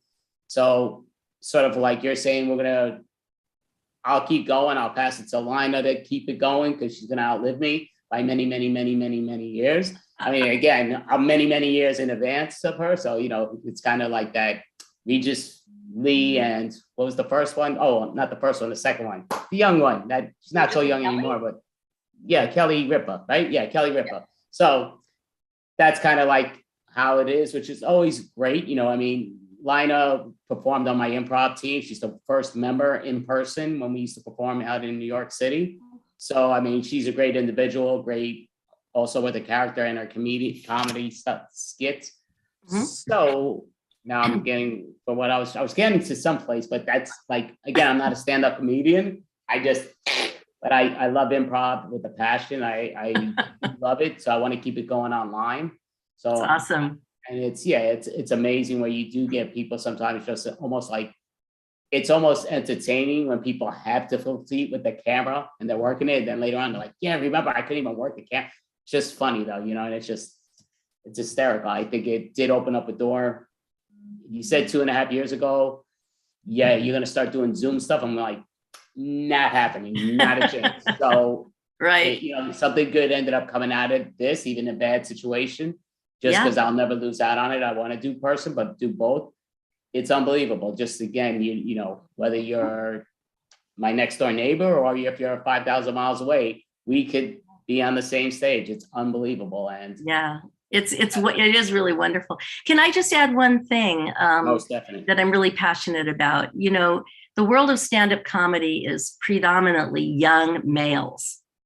I did an open mic last night, and I think there were 4 women, and the others were all young, and so older women are grossly underrepresented in the world of comedy and even in the world of improv. And there are some specialty improv groups. There's the Vintage Improv Festival, which is great for improvisers over 50. I think it's great. And my passion is not segregating people by age. My passion is bringing people together and really overcoming those barriers. And so the fact that we've got from age 13 to 80 something in our online improv group, and we combine improv games and scene work with heartfelt discussions in breakout rooms that are intergenerational discussions. So you might have a 15-year-old and a 40-year-old and a 70-year-old having a discussion about what are the things that you really care about in life and what is the legacy you want to leave in this world. You can imagine what that discussion is like, right? These are things that we normally don't get a chance to talk about in our world. We're very segregated by age group. And so I'm really passionate about it. And whether I'm doing it live or doing it online, of using this medium of improv and comedy and laughter to bring people together and to cross those boundaries. Yeah, no, definitely great. And I saw you saying pretty much almost every age to the 80 and all. That means your parents aren't doing it. You got to get your parents. You said, listen, I was listening to your skit. You can get them going. Come on, we can bring you. My dad doesn't hear so well at age 94, but yeah, you're absolutely right though. So definitely you were outstanding. Like I said, we do this every month. And if you ever want to bring the Zoomers to boomers, you could definitely, just message me. We would love to have you back also. We do this every month, but yeah, if you have that team, you could always just message me, let me know the deal. But I'm gonna guess it was Yael Shai. Yael Shai. Yeah, it's a tough one, isn't it? Oh, so didn't I say that? This is gonna be not like one of even close. No, Yael Shai. Not the first time. This time I'm saying. No, he was close. Yeah. Yael Shai. Yeah. Oh, I thought you were talking about the first time you said it, Andy. No, not the first time. No. You were good. You were good. No, Yael. And the only reason is because I wrote it in marker and it's all smudged. So I was like reading it through the smudging. No, I would have gone close. And our next comedian is exactly. That's right. Thank you so much. You were great and definitely appreciate it. Great job. Thank you. Thank you so much. Good luck with the rest of the evening. Thank you so much. Bye-bye. Rhino, would you like to introduce the next group or individual? I'm just looking. Sure. Next up, we have Alan Enlow. All right. Oh, this time you can pronounce his name correctly. Okay, perfect. Oh my gosh, I'm gonna faint. They got my name right. Nice to be here. Oh, what an idiot. I've got the green screen on. I don't have my background. That's gonna take another. I have to have. I'm just so anal. I have to have the background. Oh my god. I'm sorry. There we go. Here I'm now. I'm in Brooklyn. Here I am, live from Brooklyn. It kind of kills the magic there. Anyway, that's my problem. I just got over COVID, so I still got the COVID fog brain. Hello. But no, everybody's getting it now. I had it. My wife had it. My daughter has it. Her boyfriend has it. But I got vaccinated, so no big deal. And thank God I didn't take the medicine that people were taking at the beginning of the pandemic. Remember that stuff called the ivermectin? It was like horse medicine. Because I know if I had taken that, I would have been the one guy that got horse symptoms. People would have been, Alan, how many fingers do I have up? I'm not sure. I think it's 1, 2. But thank God I didn't do that. I'm not judging. I'm just saying maybe you should just say nay to ivermectin. That's all I'm saying. But the mask mandate was lifted. Hey, yay. Too soon? I think so. I mean, did you see the viral video online where they made the announcement in one of the cockpit? People were going nuts. You would have thought Martin Luther King was in the cockpit. They were, free at last. The mask mandated. We're free. God almighty, free at last. The flight attendant suddenly had to change her menu. Okay, everyone, we're having coffee, tea, and COVID. Hello. And of course, the war in Ukraine continues. That's kind of sad, but for us, in a way, it's a good thing. It stopped us complaining because the Ukraine is the new barometer. Like, you can't say anything. I got a hangnail. Shut up! You're not in the Ukraine. Okay, sorry, I'll be quiet. So for that, it's good. Putin, obviously a bad guy. You know what his problem is he wants to be the next Hitler, and that's never going to happen because he keeps blaming the Nazis for everything. So that's not going to work. But he is like the kid that gets his hand caught in the cookie jar, and when you catch him at it, he tries to deny it, even though he has chocolate all over his face. He's like, no, I didn't steal the cookies. It was the Nazis. You mean the invisible Nazis? Yes, that's why they keep getting away with everything. They're invisible. Yeah. But you know what? We're not much better. We are spoiled brats here in this country, and just because we don't live in Russia, we're spoiled. We really are. I mean, we're like the kids that think that Mother Earth lives in that cul-de-sac, that mansion at the end of the cul-de-sac, and we think we can just go in her yard whenever we want and throw eggs at the house and rip up the shrubbery. And then when she comes out to yell at us, we just flip her off. We're like, hey, Mother Earth, frack you. Frack you. We're bad. We really are. But luckily, I'm a married guy, so I have my wife to straighten me out. Yeah, I'm married to a Jewish woman, and I was raised Southern Baptist. That's a great mix, Jewish and Southern Baptist. Whenever my wife feels guilty, I can heal her. That's tremendous. Yeah, but I can never win a fight with my wife because she always says the same thing. She's got that Jersey accent, and that trumps every argument. She goes, don't make the face when I'm talking to you. Don't make the face. And of course, I never know what face she's talking about. I'm just trying really hard not to make that face. And like an idiot, I actually talked back to her once. We were in the car and I'd had enough. I was like, you know what, honey? You don't make the face. That's right. You don't make the face. Suddenly she made the face of Medusa with snakes coming out. And before I turned to stone, I took it back. I was like, no, honey, I was just kidding. I wasn't talking about you. I was talking about the guy in the car next to us. Hey, buddy, don't make the face. My wife doesn't like it. Drive away. Yeah. So I survived. But yeah, one thing I learned about having a wife or a partner or a girlfriend is never get in a fight in the car. It's a big mistake. It's like a hot box. There's nowhere to go. You're trapped. And don't do what I do. I pulled that macho trip a couple of times. I get out of the car and I slam the door. Boom. Yeah, you can't talk to me that way. I'm screwing up everything here. I just looked over at my timer. I didn't have the screen on. I looked at my timer. I didn't press the button, so you're gonna have to cue me. I have no idea how long I've been doing. You know what? Maybe I should just leave. I've still got the COVID fog. Anyway, I'm gonna start the bit over again. Yes, See, no one would have known that, but I got the COVID fog. No, I never get in a fight in the car. It's not a good idea. And I have tried that macho trip. I get out of the car, I slam the door. Boom! You can't talk to me that way. Well, you can just drive yourself home now. And that's what your wife or girlfriend does. They drive away. You're stuck on the highway. Now you're going to get drive-by hecklers. Hey, loser!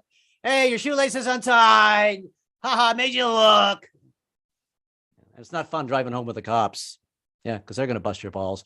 Hey, I see you got in a fight with your wife there. We'll pick you up some flowers on the way home, okay, buddy? Because otherwise your relationship's going to be over. Over. But I am 69 years old. I can't see the notes here because I don't have my glasses on. I've got 12 minutes left. All right, here we go. No, I am 69 years old. Thank you very much. I'm 69, but I can't do 69 anymore. I'm out of ideas when it comes to sex. I've been thinking about having phone sex. And what I mean by that is I'm going to bring the phone into the bedroom with me and get directions from Siri. Siri, how do I find the G spot? But the thing is, like I said, I'm married to a Jewish woman. So we actually don't have Siri. We have the Jewish version. We have Smeary, and she's not very helpful. It's like, what do you want? I'm busy. Stop asking me questions. Go ask Alexa. Leave me the hell alone. I was actually thinking of having a three-way with Siri and Alexa, but you know how that would work out. The two of them would be going at it. I'd be in the corner Googling myself. Why do they call it the G spot though, anyway? If I was going to name it, I would have named it after a TV show, CSI. Can't see it, because it's impossible to find. Finding the G spot is like mopping the floor and someone keeps tapping you on the shoulder. Hey, you missed the spot. Yeah, I know. Do you know actually who invented the G spot? Quiz time. Yes, it was actually a German guy during Nazi Germany times. His name was Ernst Grafenberg. Yeah, he named it after himself. The G spot, but he did nothing with it. So how much of a genius could he be? See, I wish my wife had invented the G spot because she's not a whore, but she loves money. She would have stood on the corner, grabbed guys' fingers and touched her clitoris. The G spot's right there. That'll be $1,000. Keep the line moving. Have you ever noticed though that you're never going to see a bring your kid to work week at a gynecologist's office? Wouldn't work out, Son, you see that woman in the stirrups over there? Someday all this could be yours. Father, I just turned gay right this second. Yes. And please, no more taco nights. Puh! But I find sex education really an impossible task. I had no sex education. But the one thing I do know is never let your parents teach you sex. Oh my God. Because as soon as they start talking, you start picturing your parents having sex. Oh, and if you're a guy, your penis shrinks. Or if you're a woman, your vagina closes. If you're fluid, you dry up like the Sahara Desert. Yeah. And my father was a Southern Baptist guy, and he gave me what they call hit and run sex education. He was like getting ready for work. He goes, son, remember now, don't have sex till after you're married. And then he left. He went to work. I'm like, well, that was no help. Especially wasn't help to me because telling me to not have sex till after I get married was not helpful at all. I didn't get married till I was 35. If I'd have waited that long, I would have had sex right at the ceremony. I would have been dry humping my wife's leg like a stray dog at a Rockettes concert. That still actually happens though when my wife's not in the mood. She hits me with a rolled up newspaper like a dog. I'm sorry, honey. Okay. Yeah. But sex education in my day was pretty bad. We had the gym teacher teaching sex education. Now, why would you do that? When did this guy get certified to teach sex? Ladies, this is a baseball bat. If the guy wants sex, just use the bat. I don't know. LGBT, I'm not very happy with them. They keep adding letters. LGBT, FBI, XYZ equals MC squared. And they've gotten very militant too. Like if you can't say anything, I'm afraid they're going to arrest me. It's like, all right, Alan, we know you're in there. Come out with your hands up. It's like, guys, what did I do? Don't call us guys. Okay. Anyway, I'm going to cut out early here because I have no idea how much time I have left. So I'm just going to end with a couple of quick impressions. Trying out a lot of new stuff tonight. If you couldn't tell, like we've never seen you before, Alan. Why would we know that? So quick impression. This is Louis Armstrong saying hello to Salvador Dali. Hello, Dali. Thank you. I told you they were quick.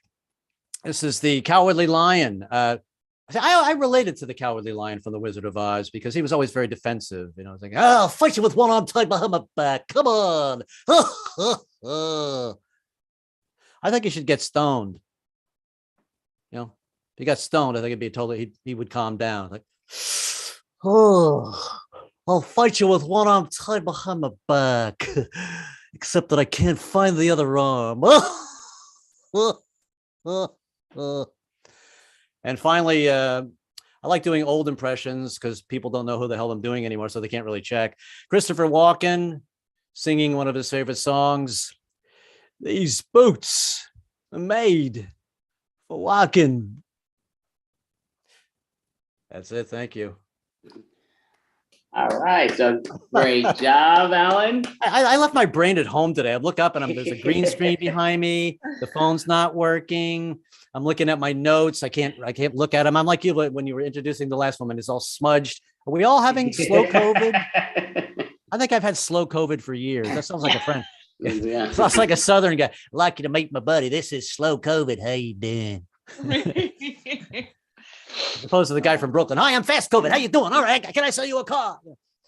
Anyway, how you guys doing? All right. You got slow COVID. What did you say? See, I thought I'll it was go for it. I was gonna say, I thought it was so funny you brought back ivermectin. I hadn't thought about that in a while. So Yeah. I raised dairy goats as a kid. And we had to give them like dewormer, and one of them was Right. ivermectin.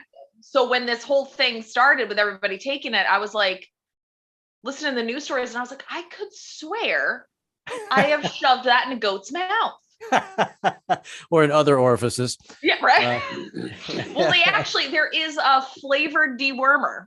Yeah. And you know, Well, we obviously they're going to need to like ban this whole broadcast now because I'm letting the secret out. They have apple cinnamon flavored animal dewormer to help them like actually eat it because like, you know, they like that flavor.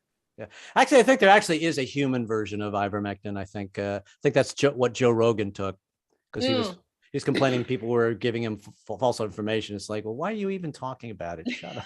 You know, like I liked him until he started talking about that. You know, telling people, you know, if you're in your 20s, I don't think you really need to get the vaccination. What are you, a fucking doctor? Shut up. Yeah. I mean, but to me, in reality, that's just the problems with celebrities in general. They want to be politicians. They want to have all the answers for every individual. And sometimes it's okay to be that star. We don't need to hear your opinion. Keep your opinions to yourself. Well, I'm really unhappy about Elon Musk. He's going to take over Twitter. They're going to have to shorten it to Twits because no, at first he says he wants to free everybody up and let everybody have their own opinion. Yeah, but that was the reason that they started making restrictions and kicking people out because as they say, freedom of speech doesn't mean walking into a movie theater and yelling fire. That's not freedom of speech. All these people were giving misinformation and lying, and I don't want to give them a platform if they're going to lie and make up shit. Mm-hmm. You know, I'm working on a bit about that too. It's like, if you're going to have a conspiracy theory, back it up. Don't just make up shit. Hillary and Tom Hanks are baby eaters. Well, show me the receipt from the baby eating restaurant, right? Or show me a picture of Tom Hanks, eating a baby, or at least, a baby corn. Yeah. Something. But they just think they can. People just make it up and put it out there. Like, well, show me some goddamn proof. But people are so gullible now. They go, well, if I read it on the internet, it must be true. I've been working on a conspiracy theory myself. It's all about the New York subway system. I am convinced that it is run by a group of men sitting in a room rolling dice and like picking up cards at random, just announcing things. Like they just pick up a card that says the A train, they roll a dice, it says the number 1, they like select like spin a wheel one time, and then whatever it lands on, that's what happens to the A train that day. And then they do it all over again for each of the trains, just to keep it spicy. I don't think that's a very good theory. I think it's true. Yeah, but no, man, people just, they'll just say anything. Yeah. I love the woman they had that was putting, she was going, look at this pencil, it's sticking to my neck. Yeah, because you didn't take a bath for a month. But of course, when she was showing it, it wouldn't stick. Well, it was sticking before. Okay, well, can we see your PhD in tomfoolery? Really just insane. And that's the problem with the internet. Everybody thinks their opinion counts for something, Yeah. That's why see, I don't know about you. I haven't read a newspaper in years. I read everything online. But have you noticed? Have you ever gone? I've never read a newspaper. So. Have you ever ventured down? Oh, you really haven't? That's No. funny. Yeah. Well, no, I mean, you look very young, so I thought, have you ever ventured down below to see the comment section? Mm. It's just idiots galore. That sounds like a stripper. Hi, I'm idiots galore. But yeah, if you have an hour to just just be amazed at the things people throw out there. And here's the thing: there's some very intelligent people out there, but it's like I say, everybody thinks that their opinion counts. It's like, no, you can't just because you're writing it online doesn't make it suddenly true. Yeah. Yeah, just because it's on the internet does not mean it's real. Yeah. Well, I actually when she was 12, I gave my daughter the speech. I said, have unprotected sex, smoke and take as many drugs as possible. Just stay the fuck off the internet. The real life. That I banned her from. Yeah. Which lasted about a day, Yeah. So. Well, see, my parents had a very good system for this, which was we had dial-up. Yeah, well, dial-up. Until I was 18. I was like 17, 18 when we finally didn't have dial-up anymore. I think by the time you got online, you were like exhausted, like forget it. Oh yeah, I couldn't watch like YouTube or anything because it would take so long to load. You would be sitting there for a half hour to watch a minute.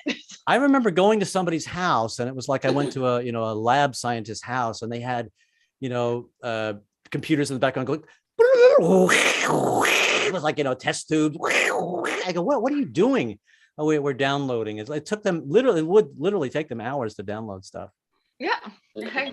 Yeah. I know that life. Yeah. I've lived it. I remember those days back when I had to stand up and walk across the room just to change the TV channel. I'd walk 12 miles naked in the snow just to change the channel. Wow. Anyway, so sad but true. Yeah. But I mean, I'm a big fan of Joe Rogan, just for the record. And again, a lot of that's why I say people should because Joe Rogan is going to talk a lot of crap. That's just what Joe Rogan does. But I mean, he's brilliant with some stuff, but he's a moron with others. He fighting. He's a great fighter. He knows how to fight. He's a great mixed martial art fighter. I don't know if he's a great fighter, but he is. He knows. He's a great analyst too, but no, he's studied from top. Yeah, he wouldn't call himself a great fighter, but he's a good. Well, not to the MMA world, but on the street, I'll fight people. He has my back. He definitely knows his shit. That's for sure. Yeah, Joe Rogan is he's known to be a bad dude. You even see his videos. He can kick that bag hard. But he knows his moves. He's excellent in Brazilian Jiu-Jitsu. He's not a slouch. Again, now if he fights a professional fighter, it's a different animal. But straight, no, he's really good. He's not bad. So again, he's very funny, very comedic. Yeah. But again, another one that wants people. Many people don't believe in the word opinion anymore. Everybody thinks their opinion is fact, and if you don't agree with it, you won't be on the planet no more. And that's just the mentality of humans today, which is here's the other problem. Everybody thinks that once again, if it's on television, they think like Fox News. It's like, well, this should say Fox Opinion, not Fox News. And people go on and they say, well, Tucker Carlson said it, so it must be true. No, it's a fucking opinion. He's literally making up stuff. Like when he's talking about, if you see a kid, go out there and have a mask on, call the police. It's like, to me, that's irresponsible to say, but because there are people out there go, oh, maybe I should, But people think that they're watching news. It's like, no, that's not news. That's an opinion. That's literally entertainment that he's just making up stuff. I can't even follow. I watch him and I listen to his logic. I'm going, there's no logic here at all. I don't follow it. It doesn't. The one thing you said this doesn't follow what you just said. And why don't you just come out and say the N word and get this over with? But back to Joe Rogan. I really and he has great interviews. The one with Mike Tyson is that's the thing. I love that you can put it on YouTube. You can go back and watch it. I have such respect for Mike Tyson, man, even though he punched that guy out on the plane, but the guy deserved it. because like just listening to his life story and I watched this one person show, and the guy like came from nothing, and he's amazing. You know, when I see someone change like that, you know, I find that very honorable to me, that somebody can come from that and then like get past it, you know. So anyway, I bow to him. I don't know what you think of Mike Tyson, but you know. Yeah. I mean, I met Mike Tyson in person again, Did grew you? up with him, but got his book signing out in Brooklyn. We went over there, saw him do his whole thing. And the great thing was it was a free autograph. All you had to pay for the book, because I know he charges $100 and change in other spots that people were going to go say, no, I'm not paying for that. But we went out to Brooklyn because you just had to buy his book and he signed it. I actually made a couple puns at him. Probably not the smartest thing to do, but just joking. But yeah, and he didn't seem to be thrilled. Again, he was super cool though. But I told him that I witnessed the greatest one punch knockout of all time by him. And I'm giving him the details and all. He's like, oh, thank you. I'm like, yeah, I think I heard that one, Andy. I think I was there when that happened. But he was, just because you're there doesn't mean you remember. Again, when he was younger, he was a different beast. Yeah, that's one thing too. You probably shouldn't go up to Mike and go, hey, Mike, can I do my impression of you? That's probably a bad I wouldn't do. I mean, that's the definitely no. I mean, let me finish off the impression by knocking some teeth out. I would have done it to a younger Tyson, because that guy, when I wake up in the hospital, I know I'm going to become a rich man. This one, I don't know. It's like, it's a different animal, but it's like, but I also, it also made a lot of sense. I used, he smokes pot a lot. And I think a lot of people actually need to smoke pot because their lives are such a mess. And I don't smoke it. I can't handle it. But I think it actually calms a lot of people down. And I think like somebody that had his life, he needs that. He was like, I smoke it all the time. I was like, yeah, it makes sense. If I had your life, I'd be smoking it too, So they used to have a TV show that was on a few years again, time flies. So it might've been like 5 years back. Yeah. But it was a show where I forgot the name of it, but it was a reality show where a celebrity would have your same name and they would switch identities with you. And they did that with Mike Tyson in one episode. Interesting. So it was like really interesting. Not that it was a great show, but it was very interesting, especially with the different people that they switched with. Like some of these people would be like, not having much money whatsoever. And then they come into their spot and it's like, you going into their mansions though. And it was pretty funny. Now, I go to this level. You're going to see their apartments. They all had houses, but crap houses compared to. Well, I like that idea too, because, everybody thinks, and like the whole Will Smith stuff. And it's like, listen, these are just people. They're dealing with crap just like nobody escapes dealing with their demons. Everybody's got them. And we saw it come out on the Oscars. It was sad, but everybody's got to deal with there's nobody escapes that, Mike Tyson, Will Smith. That's when my mind, that's one thing I actually learned. I was so sad when Robin Williams passed away. How many years ago was that? 8-10 years ago?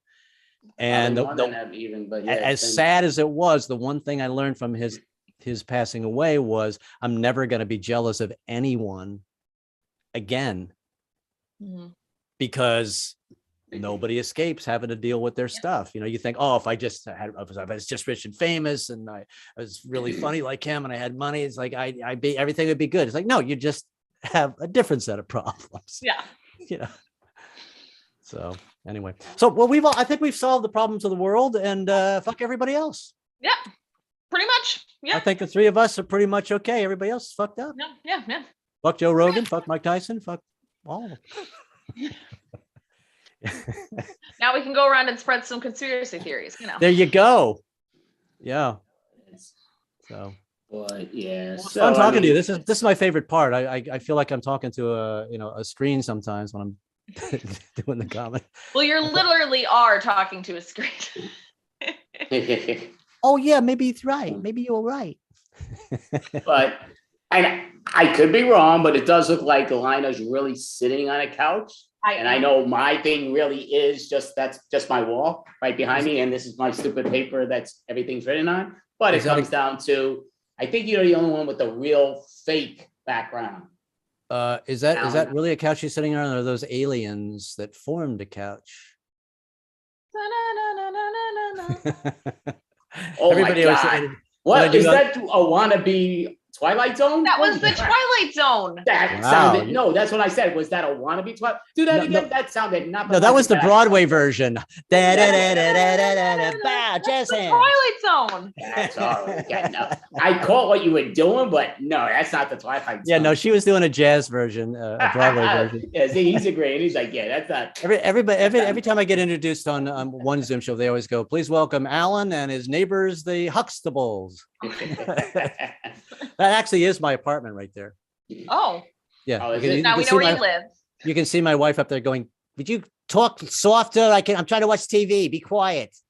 So, do you live in the same neighborhood as the Huxtables, Brooklyn Heights? Well, hey, Bill, how's it going? Hey, what's going on? You want a drink? Hey, take some of this drink. I just put a special little pill in there for you. I'm going to pass on that, Bill. You'll see. Hey, but he's free again, so you Oh, be careful if you see him at a bar. yeah. One more thing to worry about. Yeah. Thank God. So, Don't how's your worry, mom? it's my ivermectin. How's your mom? That sounds like a sarcasm. How's your mom, Lena? Huh? How's your mother? She's good. She's good. Almost Mother's Day. PSA to everybody. Make sure you do Oh. something. Wow. I'm having my 33rd wedding anniversary on tomorrow. Oh, well, happy anniversary. That's awesome. Yeah. Honey, you still here? Hello, honey? She's like, you're having it by yourself. You ain't having it with I me. think I just heard the door slam and the car start up. Honey. Well, that's awesome. So, do you have one more thing to ask, Lina, or did you get everything out? Are you performing anywhere anytime soon? Yeah, I'm going to be performing. I always forget the name of the club, but what you can do is, and I perform in the comic strip every once in a while, but I'm performing in the Village, and I can't remember the name, the Adelphi Club. I don't know. Anyway, you could just go on my website. No, actually, just go on Facebook, Alan Inlow, because Okay, I always post that I'm going to be performing somewhere. That's the easiest way. So When I'm that's at the comic good. strip, I Yeah. put a. You don't want to go post to New York City at the Village looking for a comedy club. You don't want to do that. Is there a guy named Alan Inlow at this club tonight? Yeah, he's sweeping the floors. But thank you so much, Alan. Yeah, thanks for having me. I Good job. love talking to you guys. It's so much fun. It's definitely Thank did an you. excellent So job. enjoy the next 38 hours. Yeah, roundabout. I'll come back at like 3 a.m. You'll still be going, our next comedian. All right, have fun, guys. Perfect. Thanks a lot. you. So, Bye. Wow, thank you so much. So, Lorna, would you like to introduce the next individuals? Yes, up next we have Get a Room. Oh, all right.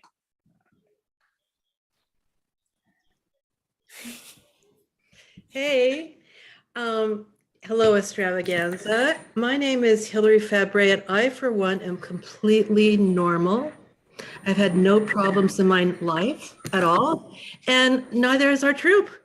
So just saying, and we're really seriously delighted to be back with you. It's always so, you're always so welcoming to us. And we are a troupe that specializes in object work. We specialize in making objects such as this,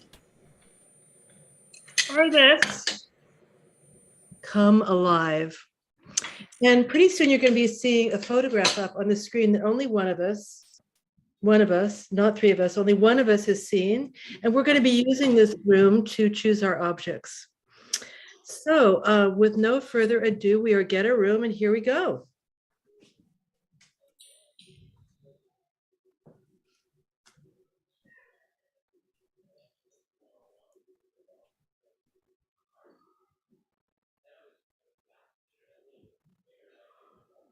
Tell me when you all have seen enough. Ready?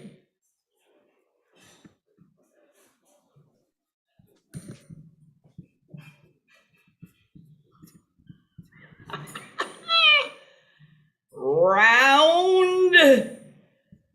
That's me. Now, I get a bit seasick myself when these big hunks, you know the ones I'm talking about, come in, pick me up, lay all over me and squash me down. Uh, I mean, what do you do with a big hunk that squashes you? Haven't figured it out yet. Let's meet the stair climber.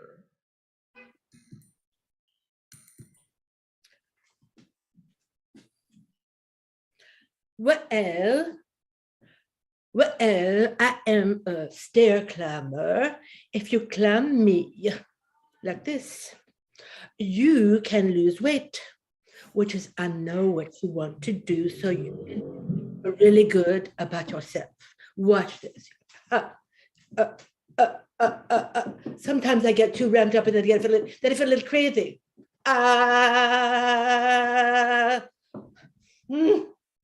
But I have a slow speed as well. I would like to introduce to you my friend, the mini weights. I might be mini weights, but I can pack a punch. Take me more seriously than I appear.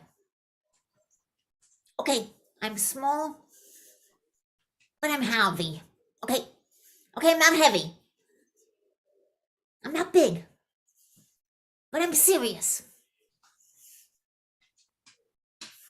Okay, I want to be serious.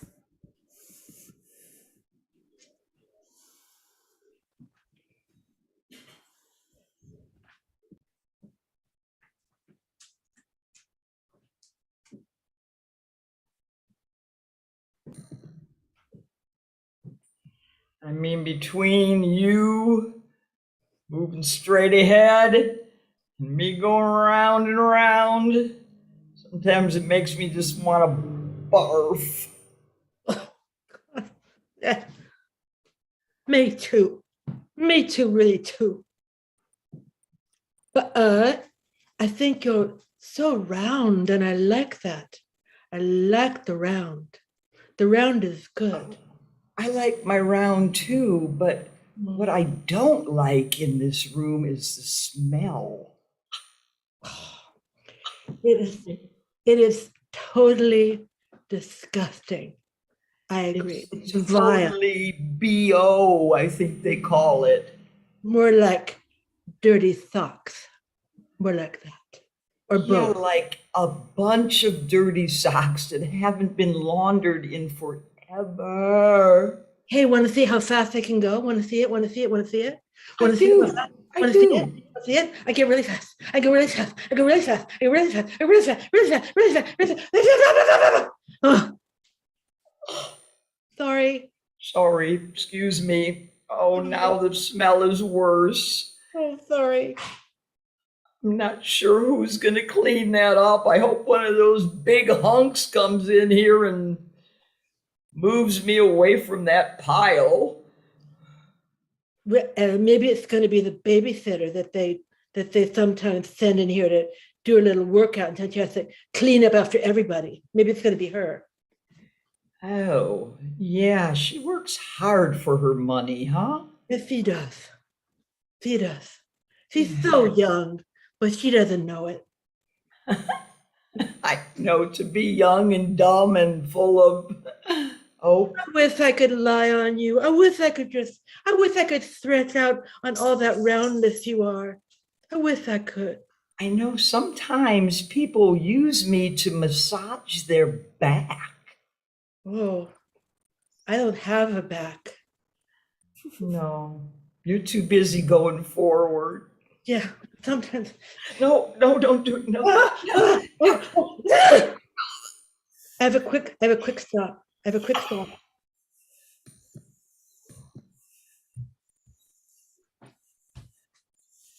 Hey, cuties. Hey, cutie. Hi. Cutie tootie. You have a lot of vitality today. Sometimes I do. I only have 2 speeds though. Slow and like this. Like this.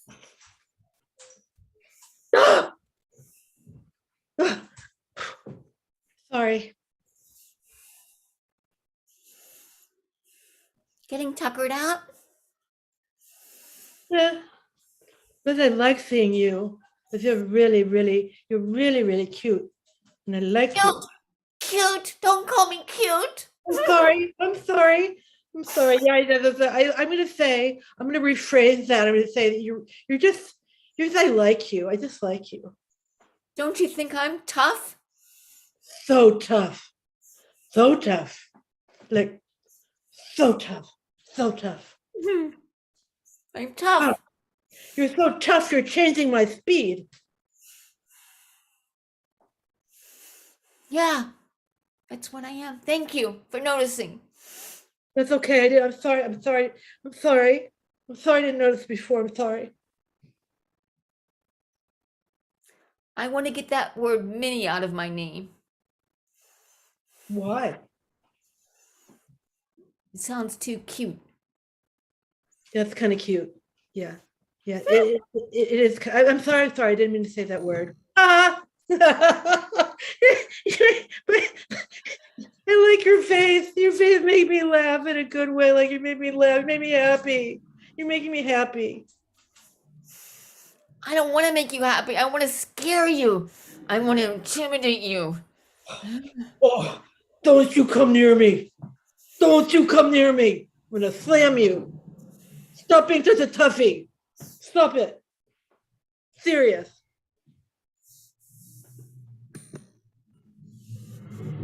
Gotta get out of here. It's scaring me too much. How about if I just call you Wadey? Wadey? I mean, I That's didn't put better. Minnie in front of it.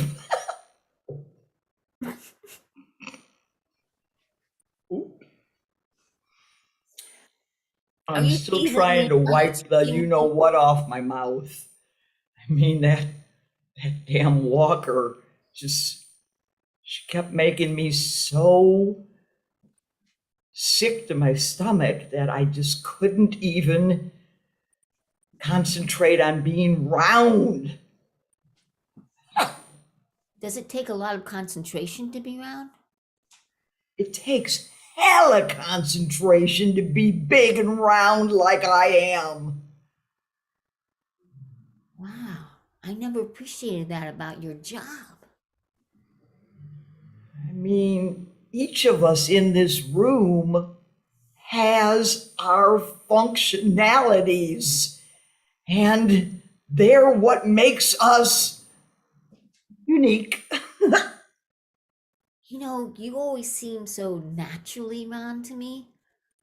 I just thought it was a talent.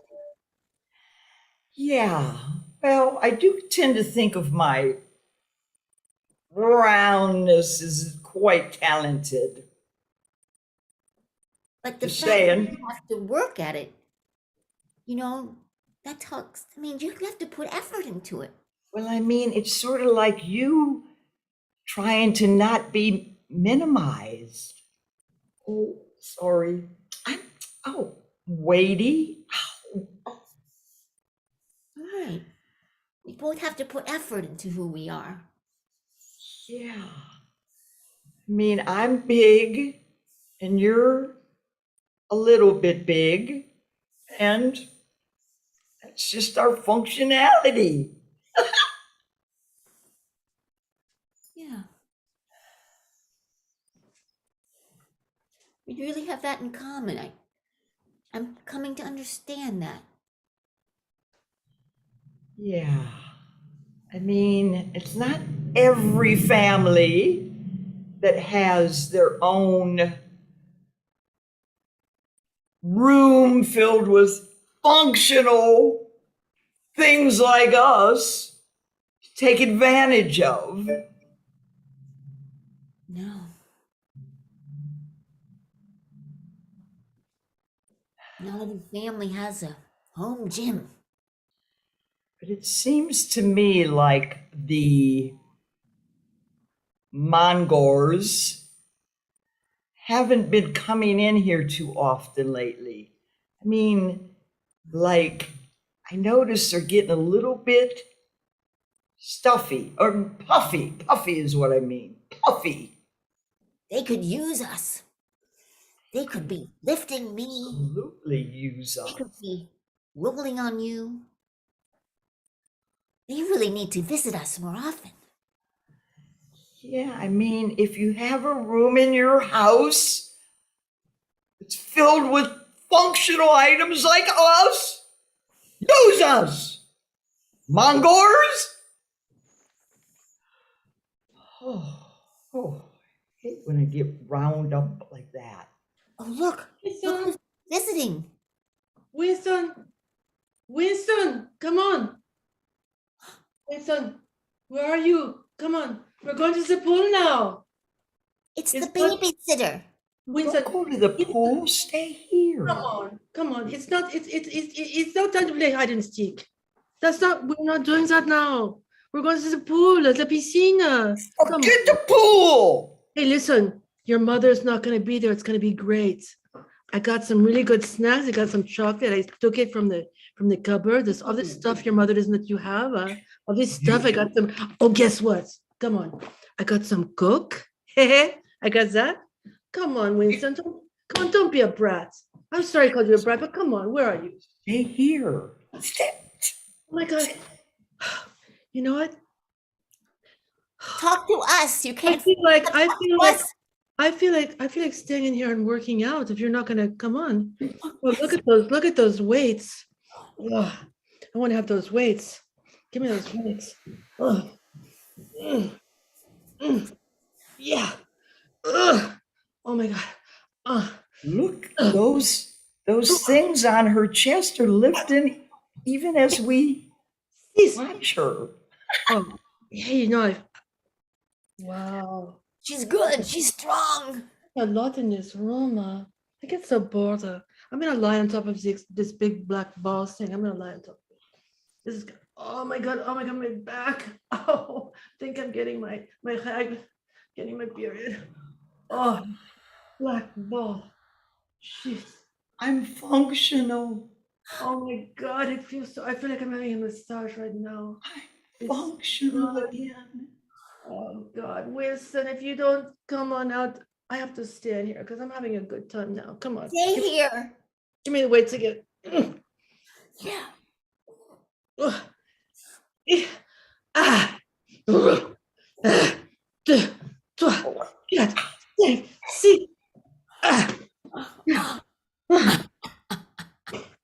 Now I'm gonna eat something. I'm sick of my stupid diet. Nobody's gonna call you Minnie again. Chocolate. The chocolate. Oh my God. Oh, I have to pee really bad. Really bad. Winston, when I come back, you better be out of there. You little, I love you. Do not. I love you. I'm going to the bathroom. I can't stand it. Oh, that French babysitter is adorable. She is, and she's got the biggest bazoomers. Oh, don't talk about that. She's strong. She's so strong. I mean, she was lifting me so fast and so hard. Her lifting you up made her whole body look better. She's good. I hope she comes back up. I feel renewed, regenerated, and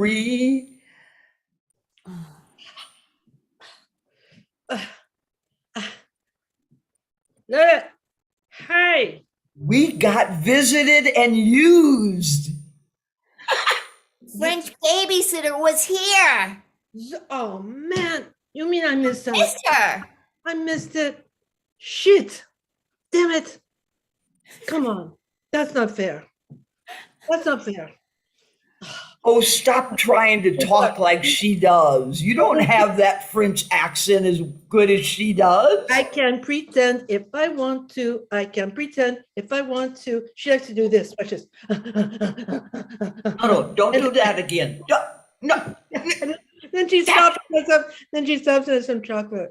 I mean, literally, I don't mind you using a effed up French accent, but don't go fast so that I barf again. Oh, I'm sorry.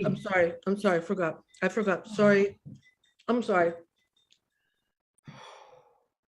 Hey, what did she do in here? Well, it was fantastic. She lifted me and she was really strong. Are you kidding? And she laid down on the ball, No. massaged her back.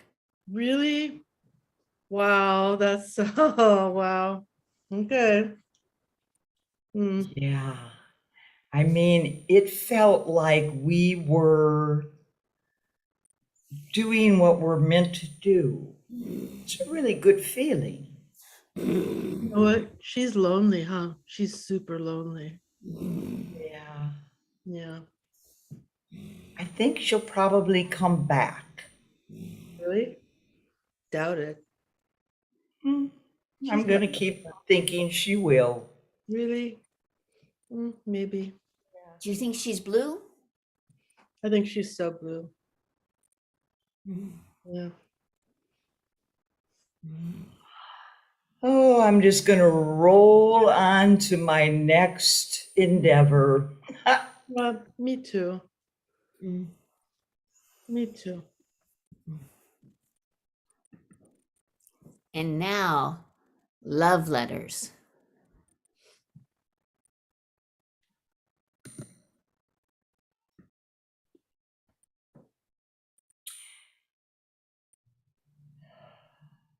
Dearest protein shake, I have been remiss.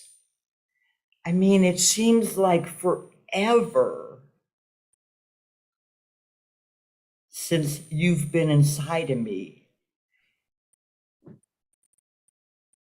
The family here just doesn't get it. They just keep putting weight on and not taking it seriously.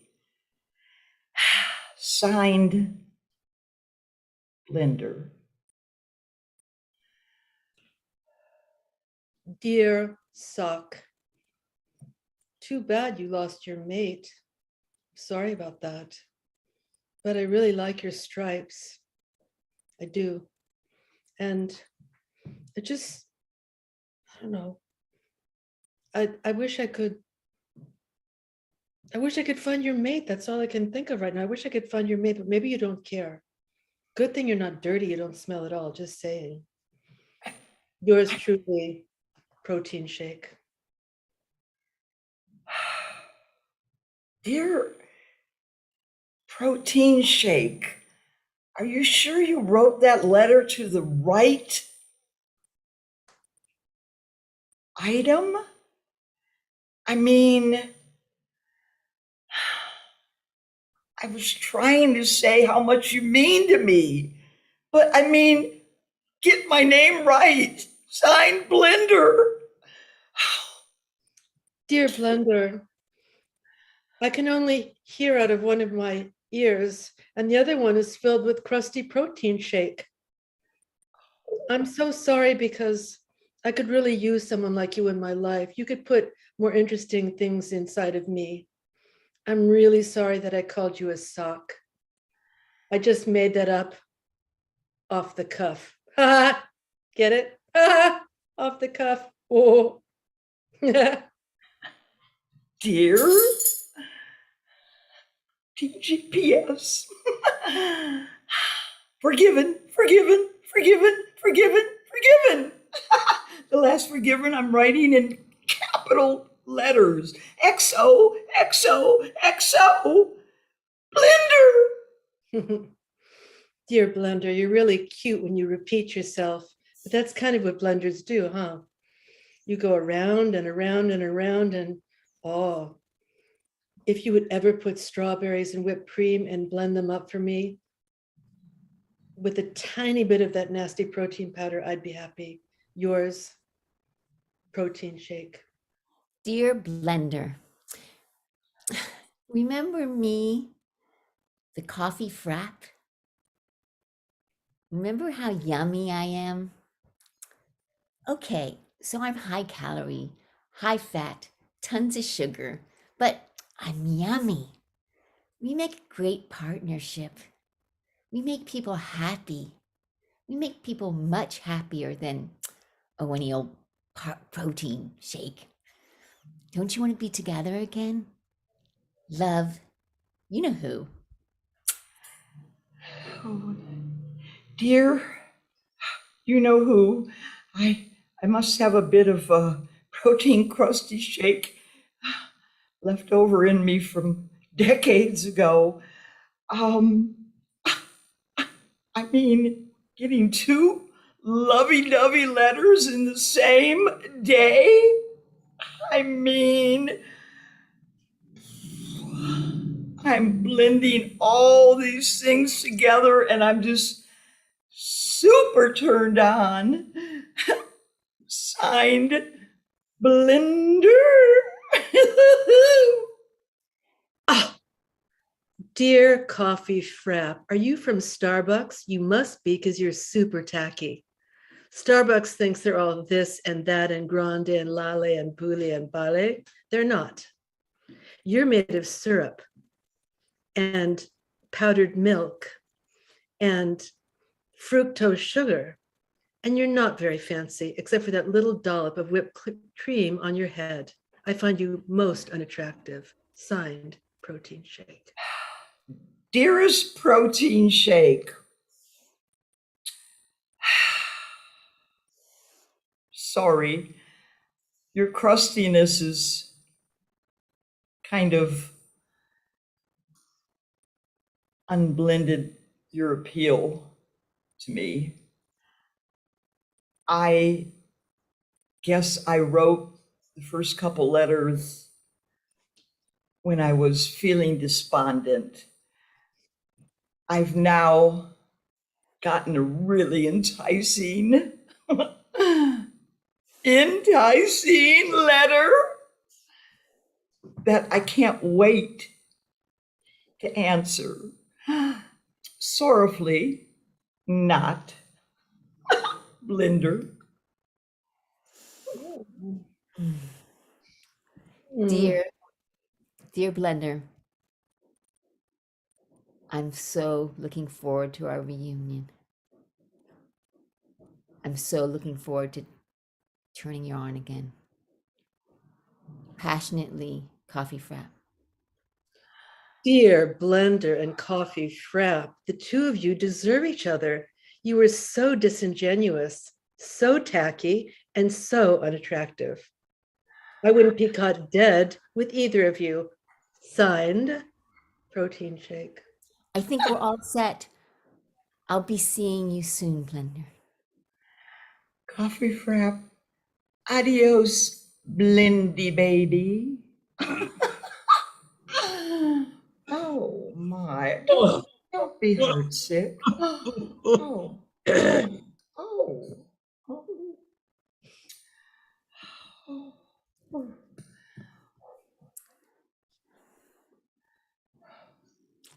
Lessons learned. Sometimes you're a little bit attracted to one kind of obsolete, crusty type item.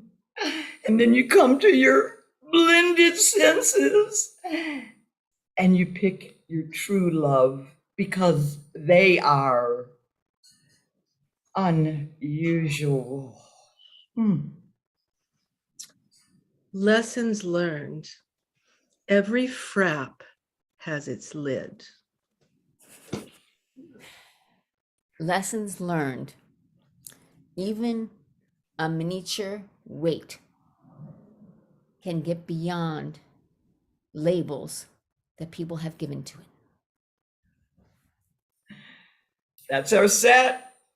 We're Get a Room. I'm Sandy Handley. I'm in Mazatlan, Mexico. I'm Michelle Feinblum. I'm outside Boston, Massachusetts. And I'm Hilary Fabre, and I'm in Cambridge, Mass. And we love performing with you. Thank you. Yes, we do. Well, you all did a great job. Thank you so much for being part of this. So before you disappear, I will ask Lina, would you like to ask the Charlie's Angels any questions? Yeah. Where are you guys performing next?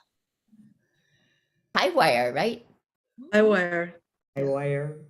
Mhm. And we also just got a monthly performance at Vintage Improv, which is where we all met. So you can see us there on the third Sunday of the month, and that's it. What time, Michelle? I think 7:30 Well, EST. it's been varying. I think now we're on 7:30. Yeah. Yeah. And then also is it the Phoenix Festival? Oh yeah, we got accepted at the Phoenix Improv Festival. Woo! But we just love being with you. So thank you so Yeah. much. Yeah. Yeah, we that's- always love being here. Thank you. No, thank you. well, you're always invited and it's great having you all. So I'm going to ask a question because this was asked a while back and they brought it up. So for some reason we weren't asking this again, but I just like it being brought up. The other team brought it up, but I like it. I'm going to ask each one of you, if you don't mind, tell us what time it is right now where you're located. So Michelle, what time is it right now? It is 9:36 p.m. 9:36 p.m. Sandy, what time is it right now? 7:36 p.m. 7:36 p.m. And Hillary, what time is it right now? 9:36 p.m. 9:36 p.m. So, and it's 9:36 p.m. over here too. So, okay, so it's okay. So, And that's okay. amazingly, No, Andy, our other member who has her daughter visiting, who's in Canada, she also is on the same time as you and Michelle and Hillary, which Oh, I wow. find kind of fascinating. And Lena, right? Yep. Yeah. Well, that's definitely all three of you. You are excellent as always. This is our 21st month in a row putting the extravaganza together. So, and you've been part of a lot of it, which we appreciate. You help it grow because it has grown a lot, and you're all outstanding. Thank you, ladies. Definitely a great job. Thank you for what you do. Thank you, Andy. Thank you, Lina. I don't know why I say Lena. It's Lina. It's Lina.